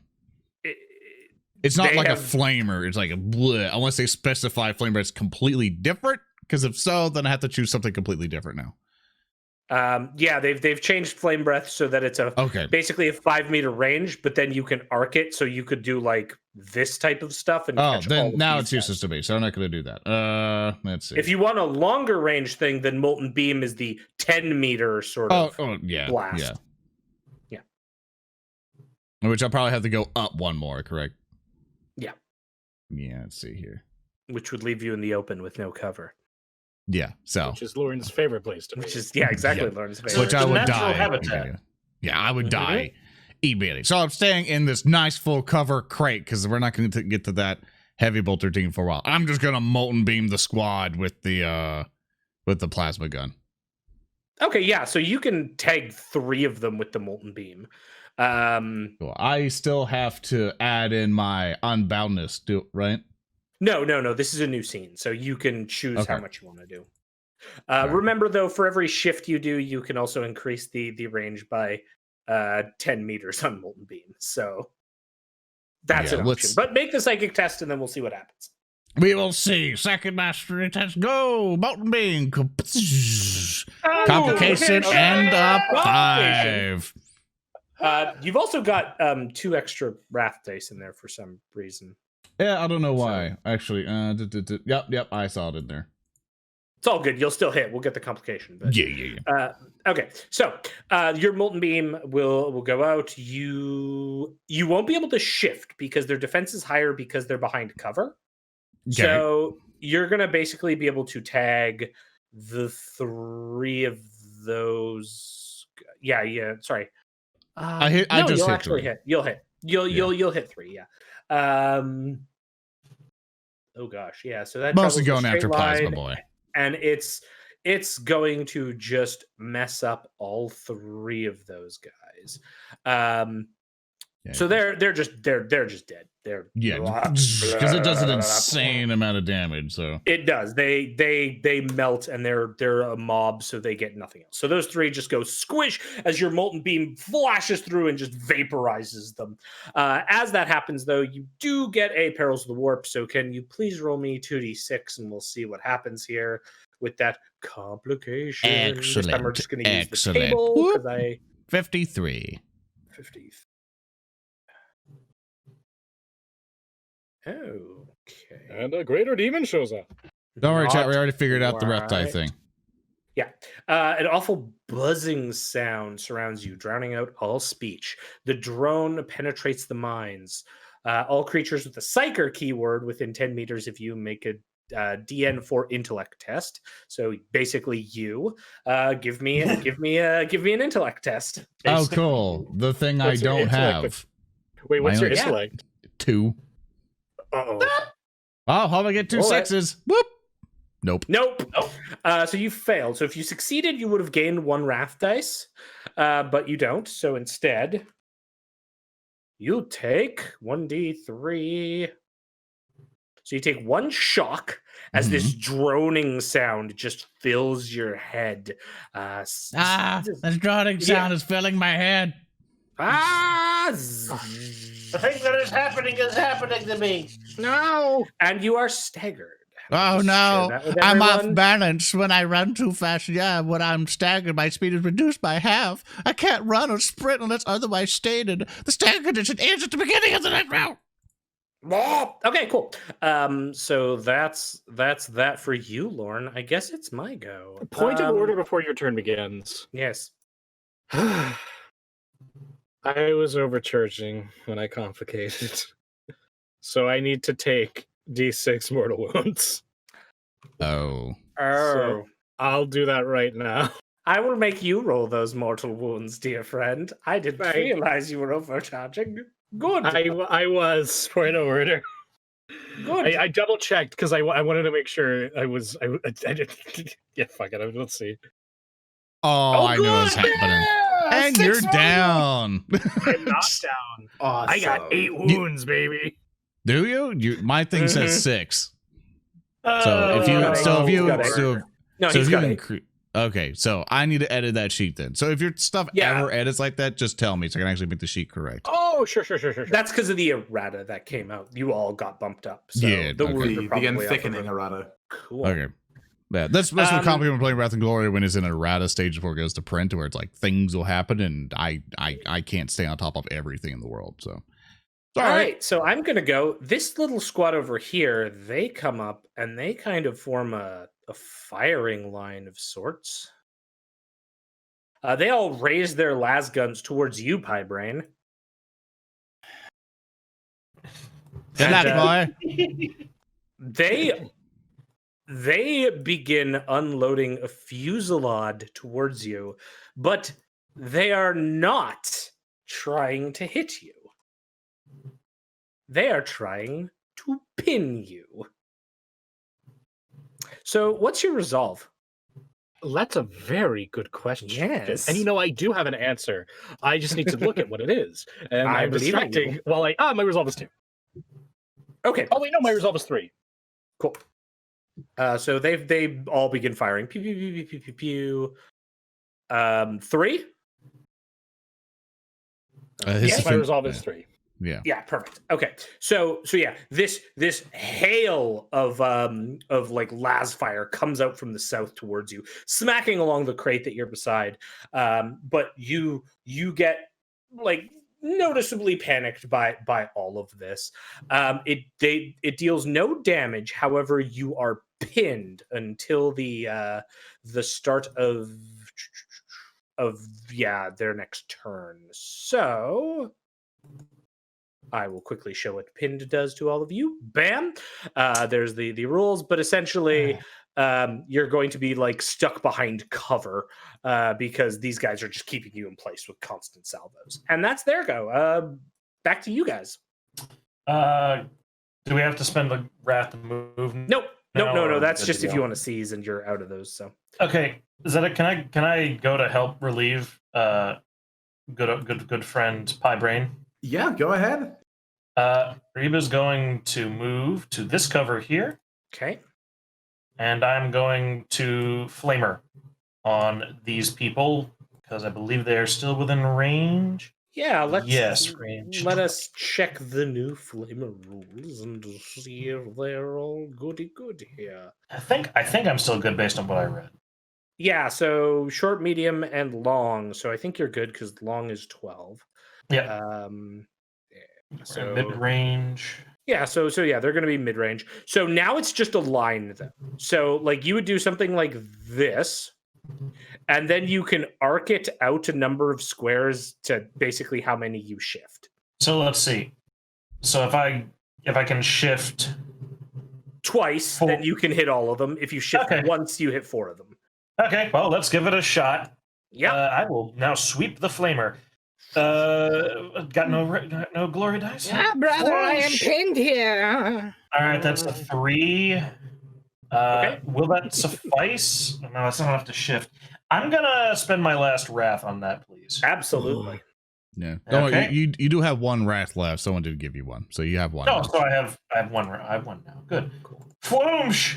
Oh, there you go. That's what I need. 6 and a glory. Yeah, so you can shift the 1 over, which will hit 4 of them. The damage, I believe, is what, 10 plus 1? Right? I will roll that for you. No bonuses, no nothing. So whamsh, and that's an 11. Yeah, so with 11, that's more than their resilience. They're a mob. They have 1 wound each. You come up behind cover, peek out, and just as they're sort of pinning Braine in place, you just come around the corner and put 4 of them down with your flamer. Now that does mean I'm out of cover technically from these idiots, but I gotta try a little bit. Does that stop them from pinning him? No, the pin remains in place. However, there are other ways to get the pinning off. Such as a leadership test. Right. Okay. It's time to roll up and smoke these fuckboys. I'm gonna move up to where Braine is. And just you're not going yet. Oh shit! Yeah, I get to go again. We did just get a whole bunch of glory. So if you want to say fuck you, seize GM, the initiative if you would like before the big mob goes. I would be happy to seize the initiative and prevent our Lucky's Guitarius from dying. 1 down. Yeah. So what do you want to do with your turn? And remember, one thing that's important to stress to you guys, you can do multiple actions. Like you could go and leadership Braine to get him out of being pinned and make an attack. It's just for every multiple thing you do, the DN for everything goes up by 2. Right. Okay, let me do a measure on this one. In DM, for people who don't know, that's difficulty number. Like the amount of successes we need to win that result. Yes. All right, I would like to move up next to Pi. Oh, I'm still in measure mode. Come on. Yeah, you got it. You can do it. You can't throw the ruler. You got to walk. I have to levitate over. I'm going to make a leadership test for Pi to try and get him out of pin, and then attack the squad that is here. Oh, I'm all sorts of fucked right now. It's fine. Better than last session. It's fine. Okay, so you're moving to there, and then what are you doing when you move to there? Hitting a leadership test, and then attacking afterwards. Sweet. Do that leadership test. It's going to be a 5 and a glory. Well then. And a glory. All right, so... Well, no, that's just a regular. That's not a glory. Yeah, this is a regular 6 you got there. Regular. Yeah. Oh, okay. However... Or a success, rather. A success, yeah. With a 5, that is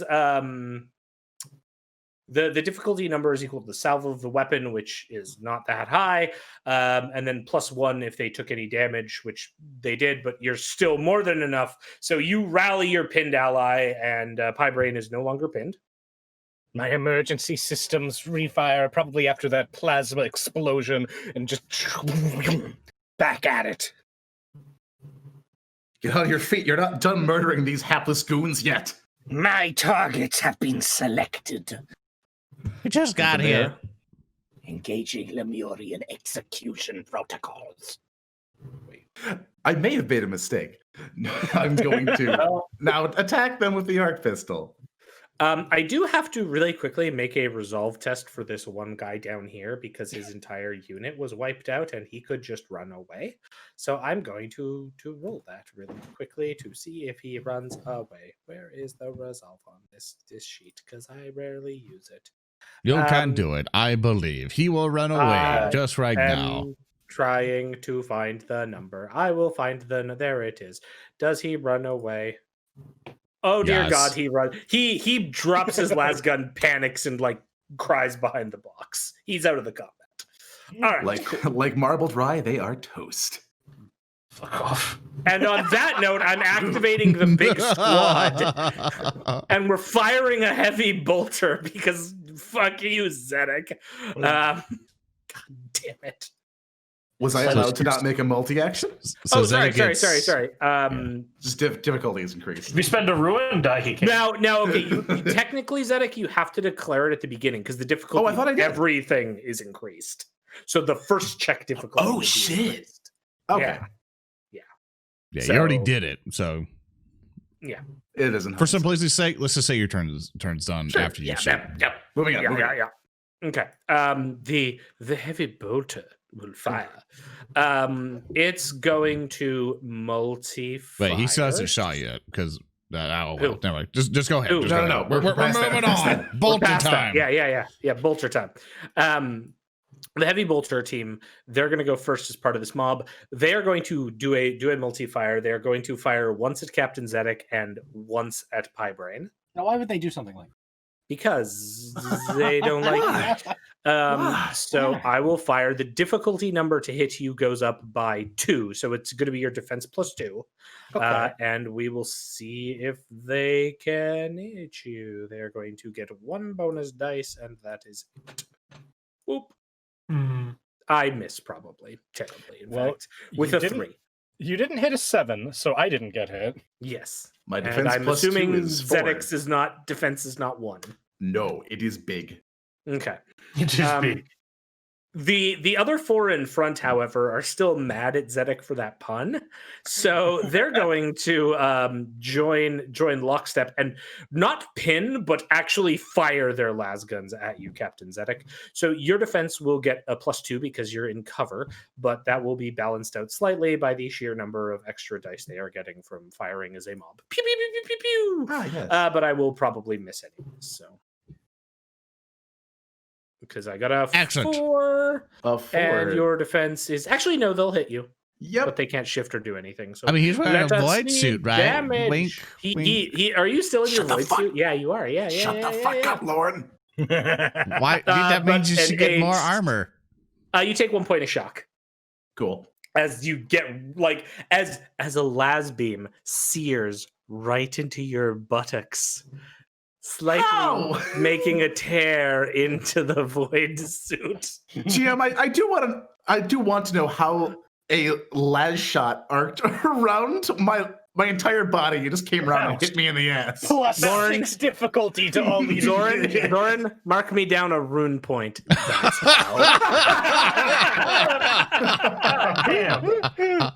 All right, that's the end of the combat round. They have all done their stuff, so it comes back to you guys. Who would like to act now? I want my vengeance. I will let Braine go. Fucking with like smoke still billowing from the gun, putting it up, taking out the power sword. You know, very like claws at the ready. Running, jumping onto this tank trap. How far do you move, boyo? I can move. Well, this is 6, right? Okay, That's yeah, a so 12. charge. Yeah, That's yeah, double you're move. good. Yeah, You're yeah. good. You're good. I just was double checking. Yeah. I move 200 inches and I go to the Terra. I just run there. Sicarian execution initiative approved. And I'm going to off with the heads of the heavy bolter team. Okay, so their defense right now will be 6. Oh, sorry, 5. Wow. Yeah, they're tough. Well, difficulty for all of your checks goes up by 1 because you're injured, and they're behind cover. Would they be benefiting from cover if I am on top of the cover? Yes. In this case, yes. Damn, I probably can't get all of them then. Good try. We have a lot of glory. If you want to try to, you can spend like 3. Yeah. Oh yeah, that'll be true. Yeah, okay. I'll go for And you were just given a wrath, so. Oh yeah, fair enough. Yeah. So I get 1 from the charge. So I'll spend 3 glory on that to make a double attack on both of them. So I'll be needing difficulty number. I'm 8. sorry that the guardsmen who are behind like cover are hard to hit, you punk. Make your attack. You don't get cover saves from melee attacks. Let's roll it. Wow, Well, that's- even with all that's only 6. We're gonna wrath that shit, my friend. Absolutely. Oh, no. Oh, that's right. That's an Oh my 18 God. and a An glory. 18. Yeah, okay, there you go. Oh, my goodness. This I hurts you. I'm just gonna make that resolve test right now for the rest of the game. Very good. We're off to a great start. These guys stuck. Okay. And they're gone. They run. They see you not only vault past them, jump up onto, like, balancing on top of a tank trap, slashing down with your sword, probably like one fell swoop decapitation on all 3 of them, and then turn and please tell me the Lemuria-based speech you will give the others that makes them drop their last guns and flee. Your vital signs drop your blood. Screeches, the flesh is weak. Surrender. The flesh is weak! Ah! Oh, that Excellent worked. job, Pie Brad. I assume we all move up. Yeah. I'll help gather the tokens here to make it easier for you to think. But yeah, I assume we're all moving up. Yeah. Yeah, so you all like start moving up. Really quick, we will just cut away from this combat zone to this. We are back. You are starting to run down this concourse, and you can see over the sides of this concourse that the war is spreading across Hives Arcana as regimental guard troops from the Magnum Aurum Victorium begin to spill out. You can't quite get a good look at what regiments they are because it's far away. But Captain Zedek, on your void suit units, like small cogitator units, you can get scans coming in from augur readings of the various rattling units and taxmen you have deployed across the surface. At this point, after the intense nature of the beginning of the combat, you can see that some of your excuse me, some of the new taxman brigade have come out, having let you guys do all the work, and really are just here to soak up wounds for you in case someone gets hit. Yeah, so you're seeing all of this. Are any of you kind of commenting on what's going on, or what are you thinking here? I looked at it. Wow, that's neat. Let's go grab that heavy bolter. Doctor, this platform requires repairs. Please. Yes, I can see this. I'm going to pull out my toolkit. I'm going to hit him with the toolkit. Yeah, give me a Medicaid test. I'm going to get a 5 on the toolkit. Ooh. Excellent. I believe that will be enough to heal 2 wounds. Yes, 2 wounds. Yes, 2 wounds, because you may shift 1. So yeah, you can heal 2 wounds back. Yay. Hooray. Now. You're not fucking dying anymore. As this is all happening as you're kind of moving on. That's when you reach the elevator that Lieutenant Ransom had warned you of. Was Before we ahead get that to the connects- elevator, Yeah. if I can quickly interject, before we go there, can I cast telekinetic dome real quick? Absolutely. And I would like to, with okay with the party, I would like to dump 2 glory in there so I can at least heighten it. So it kind of, so this way for you guys, if you guys forgot about it, and also for chat, telekinetic dome is like a bubble that soaks up mortal wounds and just gives resilience to us all. So that's just me going defense mode, and I could keep sustaining it forever, really. Pop that word of dawn, big man. Okay, so, and whoop. Swoop. As I forgot to put the thing. Regardless, let's see. Basically, it's 5. So yeah, I could put 1 in there. So that'll be. So you actually you all move up under the dome. Of course. This is this, and I did 2. Sorry, I messed it up. I messed up my rolling. I'm sorry.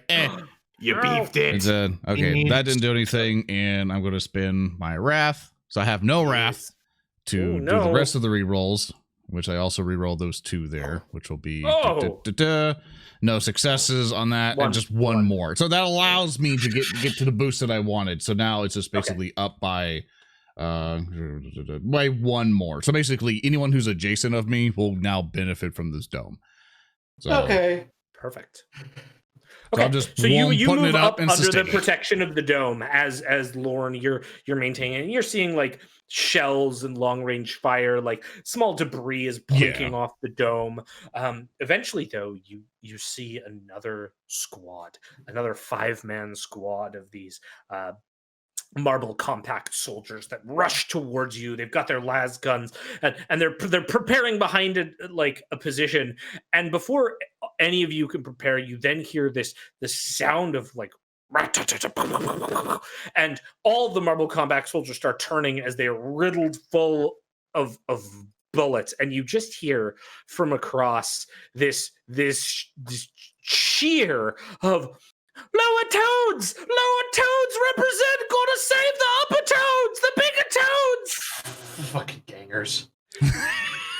I see them and I put my chest going, represent, let's go, and would start charging in.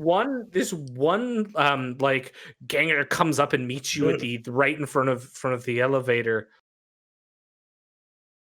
Hi there. From Demetra Papley from the Lower Toads. Remember me? Yeah, I remember you. It's good to finally see you came up to join the fight. You ready to go? We heard it was on, so we got on equipment and we came up. Yeah, we're doing the bit now. We're doing the bit. I need you to help us out. I need you to help charge forward to the most deepest parts of the enemy lines and start taking them all out. You got it?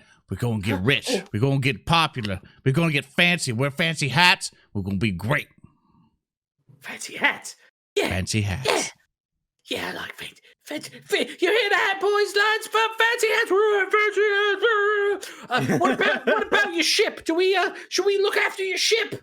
Yeah. Make sure no one messes with our ship, and repair it if you got the means. Just make sure no one flies off with it. Got it? In response, Demetra looks at you and cocks her las gun. All right. And then turns, come on, we gotta protect the ship! And they like rush towards the orifice. You can cock that thing? Like I love how you're like, I cocked my staff. Look, I got psychic bullshit to give me an example, but the las gun. It might be a piece of shit. You never Suspension of disbelief gone. My emergence broken, Game Master. This Game Master's fucking terrible. Yes, he's not very gamers of you. All right. So, you make your way into the elevator, and you've been in this elevator before. It was the same one that took you to your lovely apartment complex. You begin heading up over the elevator, and it goes up through various levels. Ding, ding. And there's kind of elevator music playing in the background. What are all of you talking about during this? What do you believe is the most efficient method of executing them? Defenestration? Lining them up against a wall and shooting them? Or the fun part? Yes. Look at the power sword. Oh, we could do all three. I'm hoping to get a really sick execution on today. Something that'll be really cool in a picture book for kids. Indeed. Hey, Reeb, My could you, hope is... could you hit him with another wrench to heal him up again? I bless you with the power of the Omnisci, even though I'm not a representative. Bonk! Hey, It's there's a the phone that I explode. Healing is a complicated measure. I have to speak in Spanish for the rest of the episode.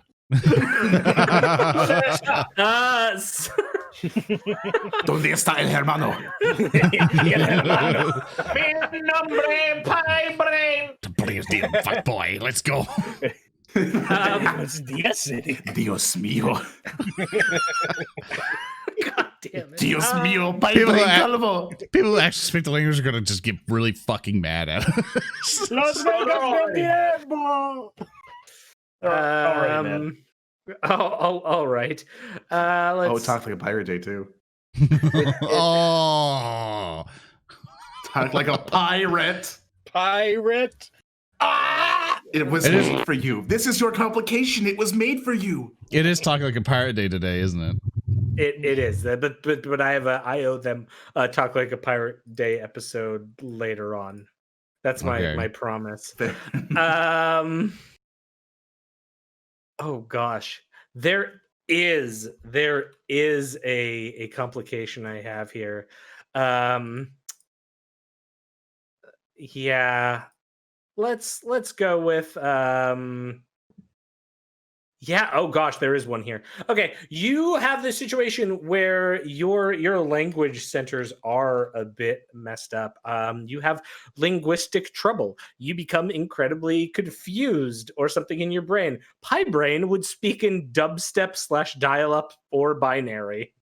Oh, great! Those are. I will tell you when this effect ends. Thank you, Skull King 067. So what's going on? When does the... Pie, why are you making those noises? Reeb, I think you hit him a little too hard. I don't like it. Okay, cool. So the elevator stops, ka-ching, ding, and it opens up into a hall. And you know this leads towards kind of the main reception area that you were in. No, it's just a bit ahead. This immense chamber you were in, where you had that dinner previously with Amalthea Rubania. Pie raises his power sword proudly, puffs out his chest, and then says, Right. We should change you to fail? start going and that's how you talk now. Do I heal anything from that, or did I just get a complication? You would heal 1 from that. Okay. I scrambled the voice mod. My bad. And that so you all like cross the threshold and find yourself in this immense chamber, and there are 2 rows of squads of marble compact soldiers holding las guns in fine disciplined arrays, each of them led by some sort of brute of a commander in front of them, which has like a shock maul. And here I will very quickly show you the art of this one. Boop. I don't like that. Yep, sure enough. Yep. There's Oh, the dear. boy. The boy, and there's 2 of them, one leading Oh, each you squad. thick. But further past these 2 squads arrayed proudly before you is a series of thrones which have clearly been installed in this utterly ivory room. And like sitting in the throne is a figure you've seen before. Except this time she is dressed in a different color of attire. And you just hear booming, probably vox augmented, "Why, hello there. Welcome back to Havzak Cannon."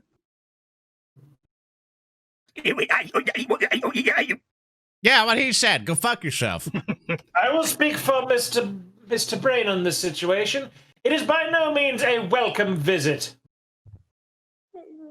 Whatever do you mean?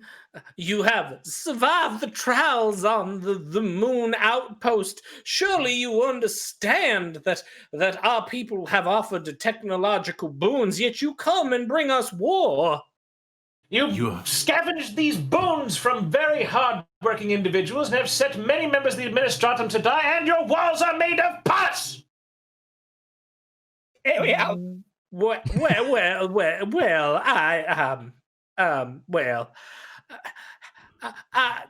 you do not understand the hard lives we have led here. Whatever.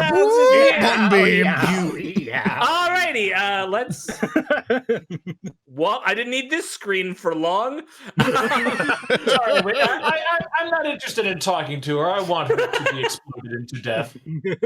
All right, I'm gonna put you guys down at the entrance here. Yeah, there is no desire for NPC talk. When I draw the line.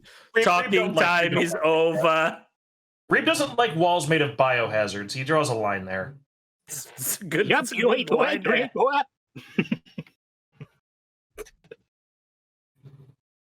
right. You guys get to go first. Who would like to go? So there's this immense chamber. I should sort of set the scene here. There's this immense chamber.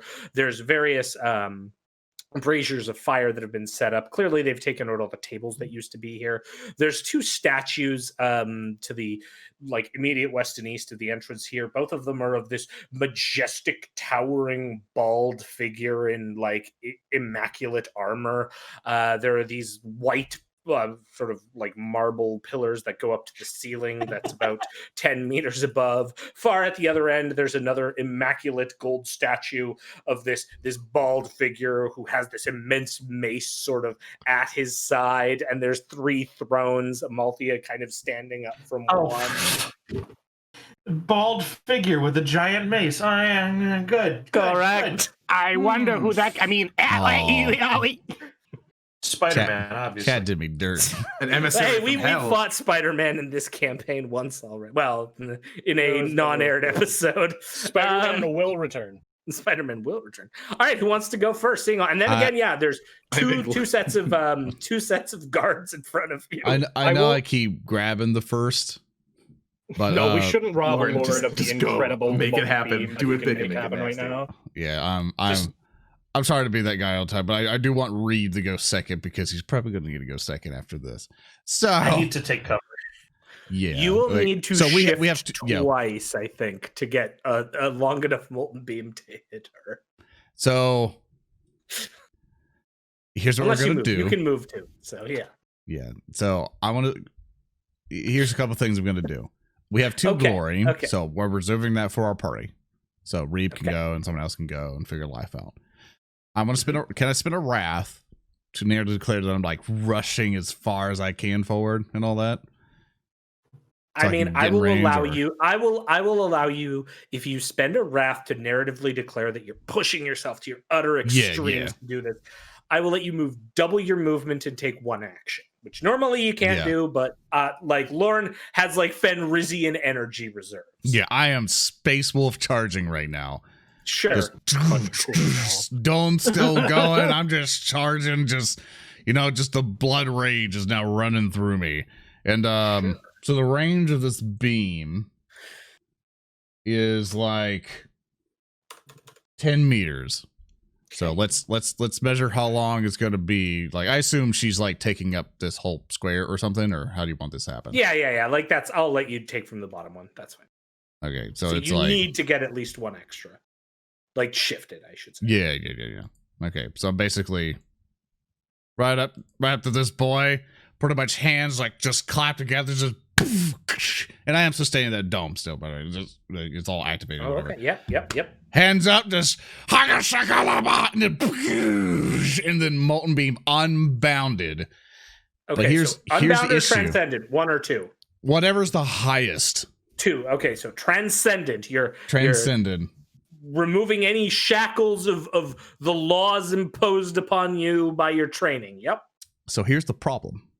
Yep. Someone donated $100, so this is a guarantee complication. Oh. So that's why I ran first. Okay.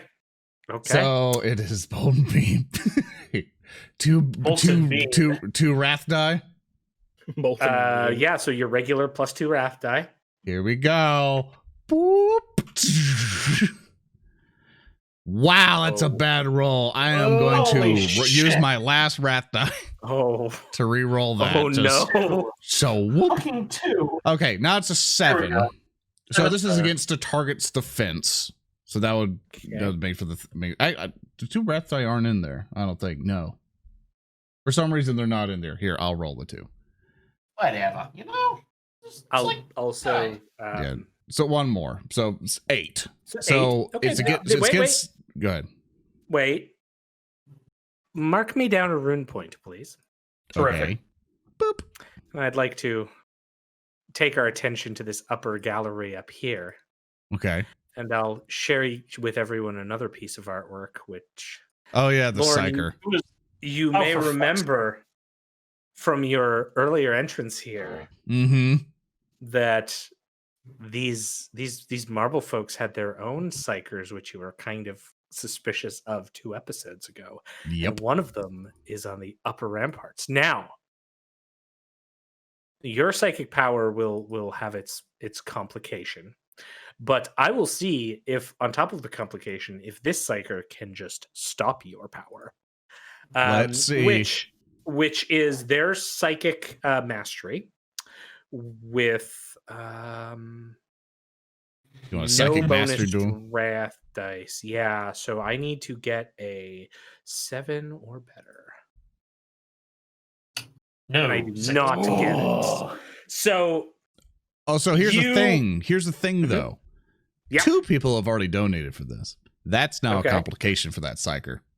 Oh, this is gold. All right. Well then, it's time for It's molten beam at the enemy. Yeah. All right. Let me figure this out. What's the first warp one I want to do here? Because oh boy. Okay. Let's find what the next warp complication is from our lovely array of Yes. All right. Lorn, you rush forward, and no, we're gonna save that one. That makes no sense. Here we go. For a few seconds, a spectral manifestation of a person the player fears or hates appears and brutally mocks you. Spider-Man? Spider Wizard. Spider Wizard! Yeah, you just where this psyker is, you have like a terrible reminder of your past duel, and in fact your failed psyker wizard duel against the spider person from one of our session zeros. No one will ever be able to see. And just because we didn't record it. Spider Wizard! Spider Wizard! Sorry. One. Oh no. That's a double 6 for that thing's complication. Wouldn't want to be that guy. Oh, 1 sec.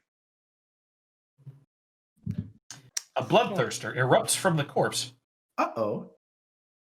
Oh no. Well, there's plenty of blood to satiate it. Okay, surging warp energies. This is going to be good. The air shimmers and distorts as this psyker attempts to deny your psychic power, Lorn. And from above, they try, and you turn, and with your rage, you see them only as the spider person who taunted you in your past. And suddenly, all creatures within 25 meters of this psyker suffer 1d6 shock. So I think that's like everyone. This everyone. All everyone takes 1d6 shock. I'm just gonna roll it. Everyone, including all of their troops. Yes. So in fact, that just causes a bunch of their troops to start like breaking and running. I'll do that. I'm still holding. I gain a rune point. Yep, yeah, you do. And for the remainder of the scene, all wrath dice rolled as part of any psychic mastery tests that aren't a 1 or a 6 must be re-rolled. That's just for you, though. No. Oh, no. However, that being said, let's get back to the original thing you were doing, which was your molten beam. Yeah. So because it got changed, I don't have the accurate data on it. So normally it's targets the fence and Yep. I need to know what that defense is to shift it to go extra. Yes. So the defenses you're like, because there's various defenses, but the main It's just defense whatever here normal target is going to be defense is 3. what it is. It's going to be All right. 3 for these. So I Yep. can then put one up. I don't know how much it is to make it go extra or not. It's see here, molten beam. You need one shift, so you can Then- shift once and then then I went give the shift extra once. 10. Okay, perfect. So So you do literally this. just straight through all the power armor dudes, everything straight to her. Yeah, I'm gonna spend some rune here because I'm gonna want to keep some things alive. I will spend 2 rune. You will murder the guy with the shock maul right in front of you. Just the blast goes through his chest straight behind, kills the remaining 2. This one survives, but dodges out of the way for you to hit the other 2, and then Amalthea jumps behind the throne at the last possible second, guided by the dark gods, and cowers behind the smoking wreckage of the chair. Oh, what kind of foul sorcery is this? I look at her, just obviously every psychic bit coming out of my eyes. I'm like, I'm gonna fucking destroy you, you understand me? I wanna make sure you pop like the evil boil that you are. You will not survive our wrath. And that's what I say. And now it's into my turn. Okay. GM, I got a crazy question for you. You said Yeah. we took 5 shock. Yes. I've forgotten what happens when I'm out of shock. Ah, yes, this point. So what happens when you're out of shock is that you, I believe, become fatigued. All right. Well, I just immediately become fatigued because I only got 5 shock. Oh, okay. If you ever suffer more than your maximum, so you can be at 0. Oh, okay, good. Yeah. And basically, if you get more than that, you become fatigued. You can also spend a wrath dice to restore shock equal to your rank plus your tier. So, Well, unfortunately, I'm out of wrath. So that's fair. All right. So real quick, in case any of you do go over, that just becomes fatigued, or sorry, exhausted, I should say. And exhausted is this thing here, which is essentially you can only walk or crawl or perform a combat action. Like you can't do multiple things. Like you get really hampered from that. In the case of these mobs, it just killed a bunch of guys because that's how mobs work. Okay, cool. I guess So I get to everyone go just unless someone would like to seize initiative. Everyone just took straight 5, right? You didn't straight roll it 5 for individually? shock. Okay, Straight okay. 5, yeah. I didn't know if we were all rolling it individually. No, straight 5. If no one would mind, I'm actually going to spend a glory real quick because I fear the furious reprisal about to fall upon Lorn. So I'm going to spend a glory and interrupt, and then with my power sword high, I will yell, "Yeah, you quit!" and get right here, charging forward, and I am going to multi-attack these fucking idiots. I think they're a So mob, it's a right? I mob. think- You don't need to multi-attack a mob. You just Oh, great! You Then I'll keep just forgetting. multi-attack. Listen, I number go up though. Big number. Points. Points. Listen, my only joy in life is to make these little orbs disappear. Yes, good. Murder hobo. Murder 8 points. hobo. 5 is good. 5. So 5 is good. That will be enough to kill 3 of them. Okay. Cool. So you will come up this way. I'd like. There's no even roll for determination or anything. You come up and just start slashing, taking all of those 3 down. The one in the back, however, from that first squad, sort of looks up in shock as you've rushed forward to the support of this massively powered psyker, and they have to make a resolve test. They fail their resolve test, and they also drop their gun and run away. That brings the end of that squad. So then it comes to me again. I point my sword at the power maul guy and I say, yeah. Excellent. Yeah, I have to. I utterly have to. The guy with the power maul responds, sort of like tapping this shock maul, I should say, tapping it in his other hand. And,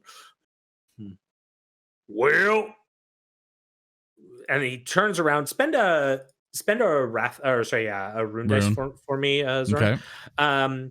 As he turns around and looks at the remaining troops by him, and like raises up his shock ball and shouts, "For the War Master!" And he like rushes forward. And as he does, his rune command allows them all to fire, which they do.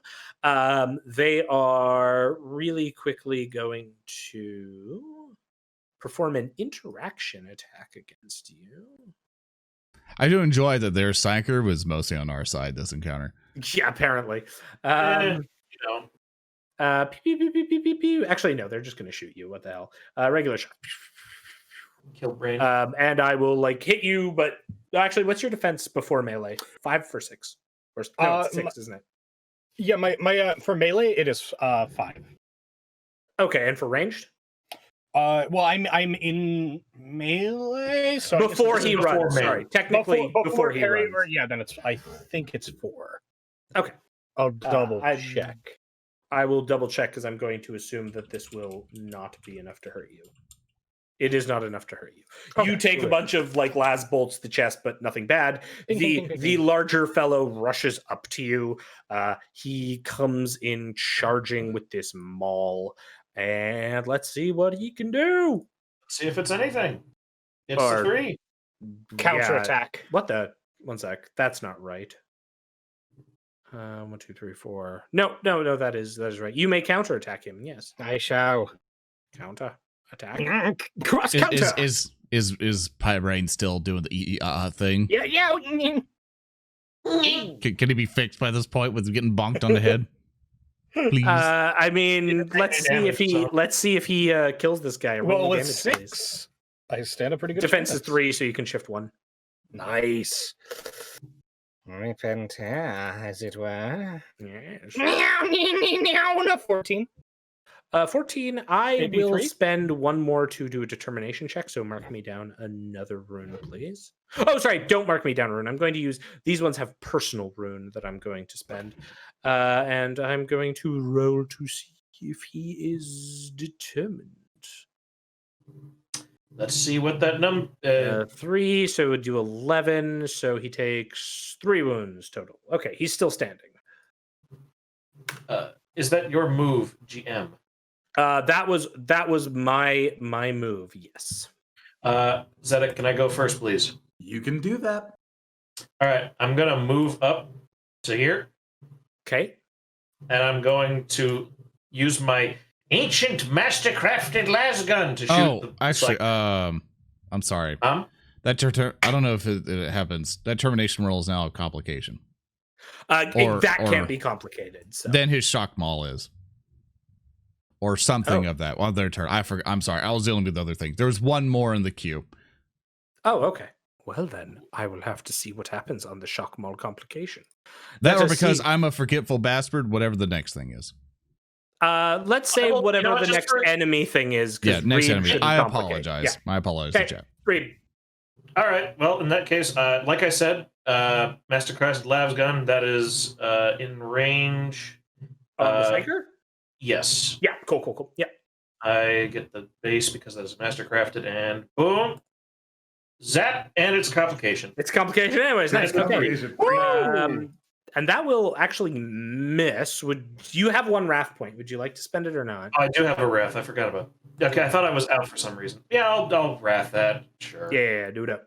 Thump. It's a 5 that now. Will hit with the cover. You'll still hit. So roll damage.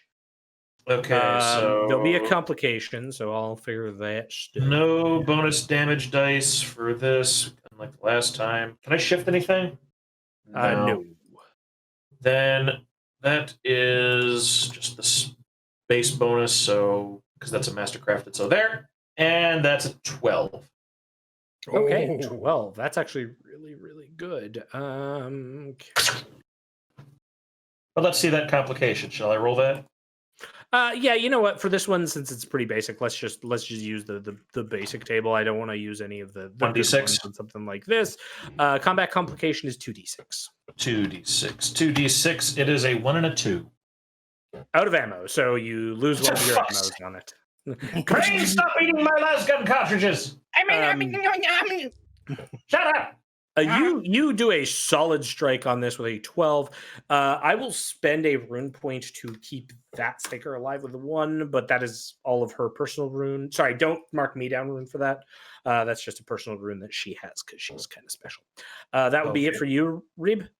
Yeah, that's all I got. All right. Well, I'm very glad we did this whole let's save that complication because I'm going to have the second psyker up on the opposite balcony come over. And you're going to roll 2d6 to complicate. Well, I have to spend a rune point, so now Zoran marked me down for a rune point. Okay. And in order for me to use psychic powers, I have to do this. Then this psyker will go. Now, the way that psychers work here is, sadly, they have to. These ones have to always use 2 bonus wrath dice, so that will be a thing. So 2 bonus wrath dice, and this one is actually going to move 1. And looks at Braine. And Can't do that. yes, I can, and I will, and makes this psychic mastery test on you, Pi. Well, that's not very nice. Or not. Oh, It rolled so Jesus. bad, it complicated. It rolled so bad, it's complicated. It's already a complication, so that will be plus 10. And I have to re-roll those other 2d6s because they weren't a 1 or a 6. Okay. 1 to 6. So the 6 will actually get me enough to hit Lorn. Or sorry, to hit Braine. Yeah, because your defense would be 5 against a range attack. So cool. Your strength is reduced by 1 and you suffer 1 shock as you feel that you are being enfeebled by this psyker. Now, part of the problem is now I have to roll 2d6. I'm going to spend a wrath to gain, what is it, my rank plus what in shock? It's rank plus the tier of the campaign, so it would be 2 plus 1, so 3. Okay. So I'll get 3, so I'll have 2 shock. This psychic complication will not be good. This will definitely not be good because this is going into the 70s territory. Good. Good. 7 fully failures. Good. Yes. In fact, sorry. Actually, never mind. 81. Let it happen. Let the warmth flow through you heritage. Time for Pi to say his famous catchphrase. Oh, wait, no, it's actually plus 2 because of her stupid rule. Oh no. Okay. Okay, this is great. All right. Dark Passenger. Oh, no. A daemon enters your mind No. and looks out from your eyes. Oh, Okay. hi guys. Hi. No! me. No! John. Molten beam! Molten beam! No, not that I fucker. didn't think I'd get to see you again so soon. That's Psyker's go because I royally fucked that up, and like you're still having your like life drained out of you by Braine as you feel like this strength and shock mount. But like this Psyker up here with the hood kind of has this contorted grin like, oh hi, I guess the connection let me come here and show up. Hi. Zedek, you're up. I'm going to take this opportunity to move up to that pillar and zap that psyker up on the balcony. Sean or the one that was already hit over here? I will shoot Sean. You shoot Sean, okay. I don't want Sean in this game anymore. I'm going to attempt to destroy him and banish him. Okay. Goodbye, Sean. That's a 5. You will hit. That's So, Chad has given us a wrath die for each of us. Oh, wow. Excellent. Oh, awesome. Hey, thanks, chat. Thanks, Chad, Chad. so much. You guys are on the ball today. I'm doing my best to try to kill them, but why do you rolled your power sword damage against them? Oh, yeah. I shot my sword. Are you hurling your power sword? I guess I am. I don't think that's right. Gun that shoots. It's still 5. yeah. It's still 5.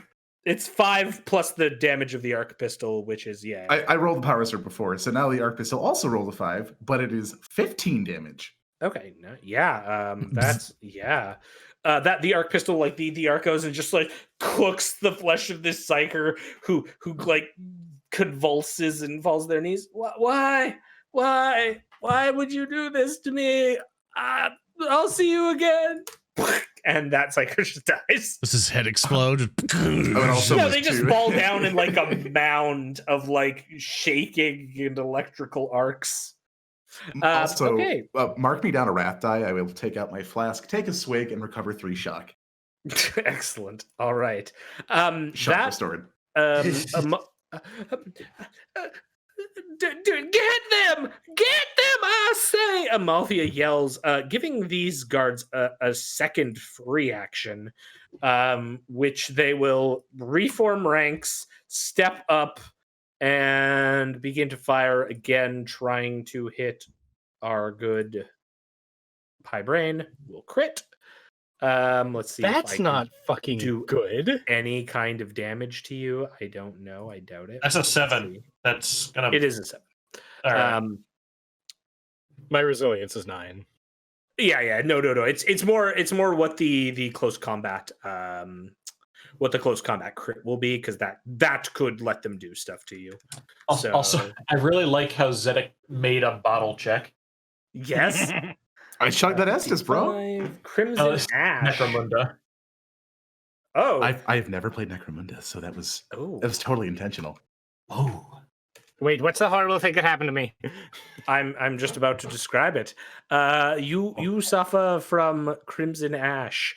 The attack sears your flesh and, well, your metal bits. You are on fire and take 4 mortal wounds. Well, the last gun, like from all 4 of them, just light you up, and your clothes catch on fire.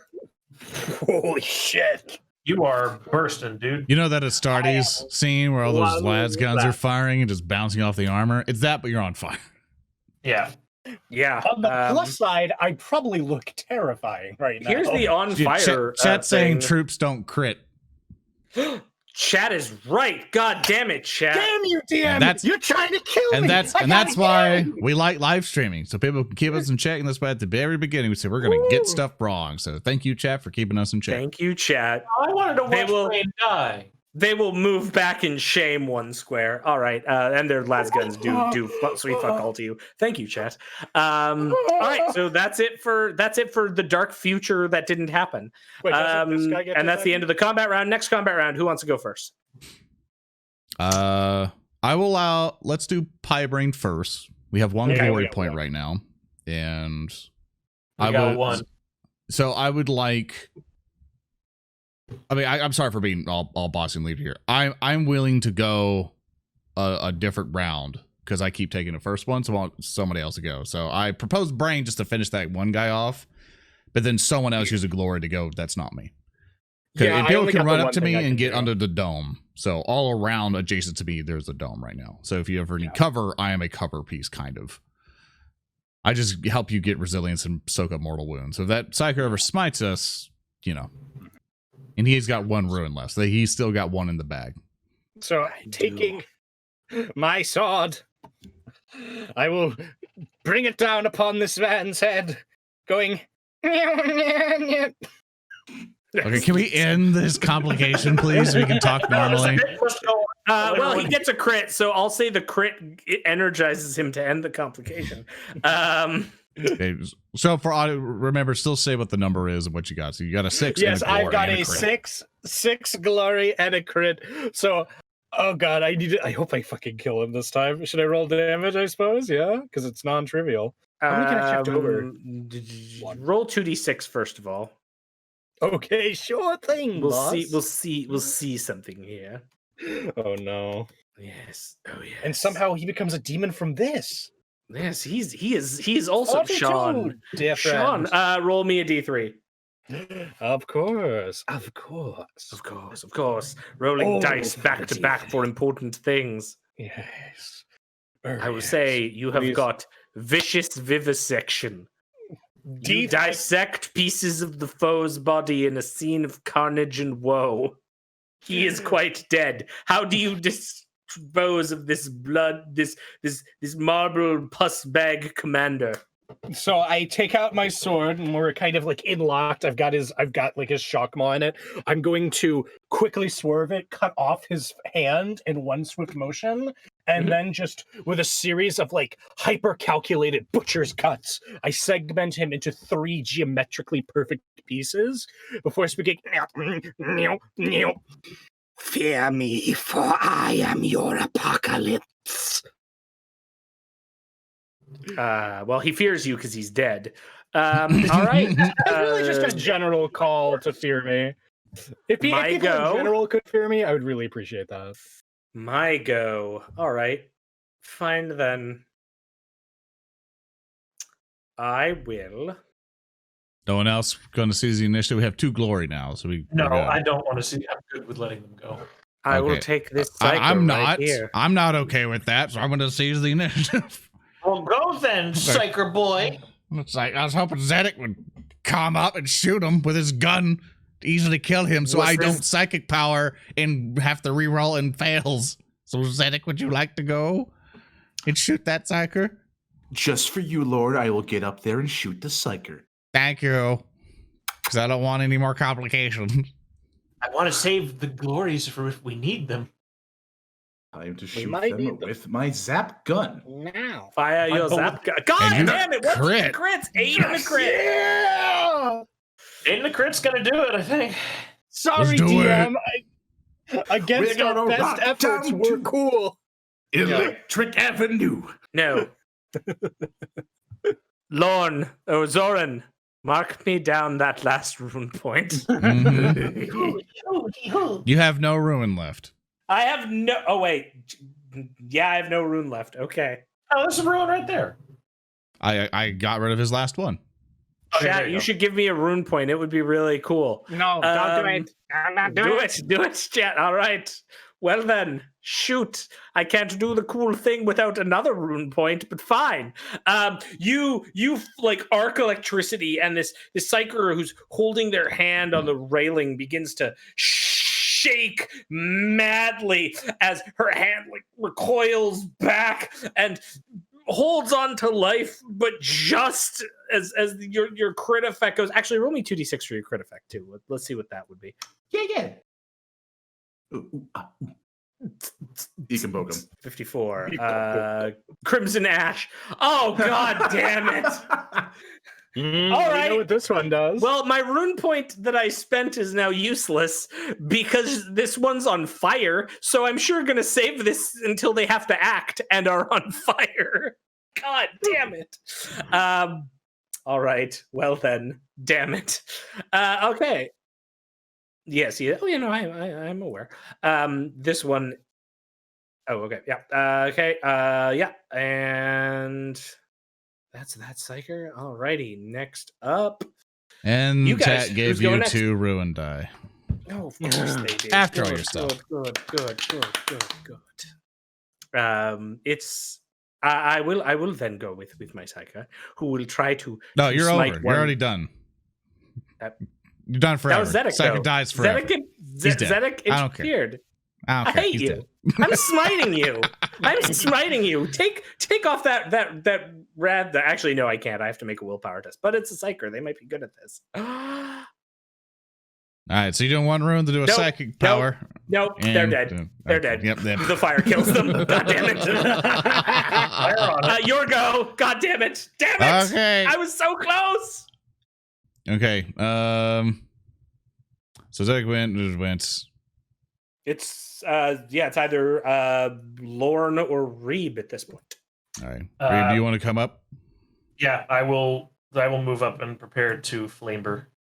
Yes. We'll go up to there and make sure I'm within 12. And let's give this a shot. So if I shoot it, that one, I'm gonna have to shift 4. Great.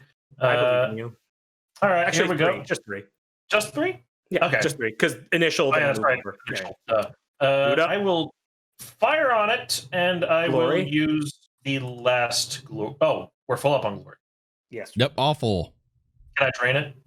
Sure can. Do Right. it. If I need to. Oh, that's the wrong button. All right. Oh, three. yeah. Okay. Wait, howdy. So 66? Oh my god. Oh, Well, no sixes Only though. 2 of them. So that puts me at a 5.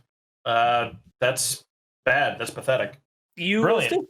will still. I will let you kill 2. Actually, wait. No, it's a mob. You will kill 3 of them with that. Great. There's one left. And then, as your flamer comes down, and this poor last guy has to make a resolve test, and he fails, complicates. He wets himself and runs off. And with that, we cut away from the combat now that everything is dead in the room except for Amalthea. Hello there. Maybe we can now cut ourselves a deal. I'm going to walk up to her. Okay. I put my hand on her face. I'm now going to lift her up by the head. Any questions for Amalthea? Yes. Don't kill her just yet. Of course. He's approaching and he is frowning very hard. So please, do enlighten us as I look at the camera. What exactly are the Blood Wolves? Well, you see, and I think that's where we're gonna end for this week. Oh!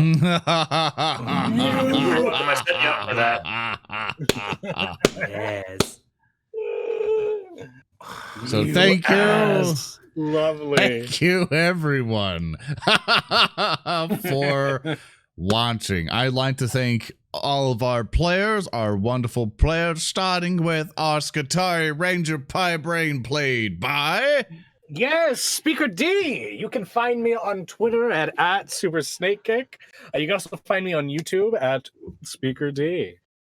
Our amazing inquisitorial acolyte Reeb Van Horn, played by... Earndil. I can be found at Earndilio on Twitter. You can see me post about crap there, but I don't do a whole lot otherwise except write stuff. That's all I got. And I am ZoranTheBear. I have been playing Lorn, the bullet-changing psyker who almost killed the entire party. And the person who's been playing Captain Zedek, our resident rogue trader captain of the Debt Collector, played by... HulkyKrow. I don't post a whole lot or do have a lot of social content, but you can find me at HulkyKrow on Twitter. Send me a DM, or you'll find me in Zoran's Discord occasionally. And our amazing game master who has been making this an absolutely wonderful adventure for all of us, Thurston Hillman. Thank you for doing an amazing session today. I'm sure everybody has been enjoying it from everyone's responses so far. Thank you, and thank you, chat, for keeping me honest on letting troops do things they can't do, because I always do that. And you're great for that. And one day I'll knock one of these punks out. One day. And with that, if you enjoyed the show, definitely, especially for people for podcast versions, remember we are on Spotify and on SoundCloud. Just look up WarHams and you'll be able to find us there. Just if you want to support the show and get some of the VOD and stuff a week early now, or after a week it then comes out instead of 2 weeks now. Thanks for all of your feedback on that. You can help us out as I switch my images here. You can visit us at patreon.com/warhams, and you'll be able to find our Patreon there if you want to support the show, help us do a lot more amazing things, help us make the show bigger and better, and everything else. And remember, if you cannot contribute, don't worry. Everything still comes out for free after a week of the airtime, so everything still comes out just fine. And you can always listen to us once again on Spotify and stuff like that. So don't worry, if you can't contribute, the best way, or if you still want to help, if you can't contribute any money, which is absolutely okay, that's not needed, that you can go ahead and spread the word of WarHams. Tell everyone that we exist. Tell everyone that we're active. We stream every other Saturday. So if you're always curious, what's the next or when's the next episode? When can I tune in live? Check out our Twitter at WarHams Show. And you'll be able to find our schedule that we post on here. And also, if you visit the ZoranTheBear Discord, which you can always scroll down on Twitch and find the Discord thing, or discord.gg/ZoranTheBear. There you'll be able to find the notice boards and the announcement tabs where the schedule is posted. We like to keep people updated along with on the Patreon. Additionally, the VODs will come out on the YouTube channel, which will be at youtube.com/ZoranTheBear. That is ZoranTheBear. There you'll find all the VODs of WarHams. And the first 5 episodes are on Alpha Boost's channel. By the way, the first 5 are there. And we currently have an animation of Tater Tot, the first time we met Tater Tot right now, and more is to come. And lastly, if you really enjoyed it and you really want to get something physical out of the ordeal, we still have stickers available at designbyhumans.com/shop/ZoranTheBear, where you can get a sticker of the cast members, because that helps pay for the show, pay for the art, and everything else in between. So thank you again, everybody, for joining us. We greatly appreciate it. We hope you all have an absolutely lovely weekend. We'll see you all next time. Say goodbye, in October, everybody. for spoopy times. For spoopy times. It's going to be really exciting. Spoopy month. Spoopy Goodbye. month is coming. Bye. Goodbye. Good luck. Farewell. Stay safe. The tooth. Remember the tooth. Strange things awaken at the stroke of midnight.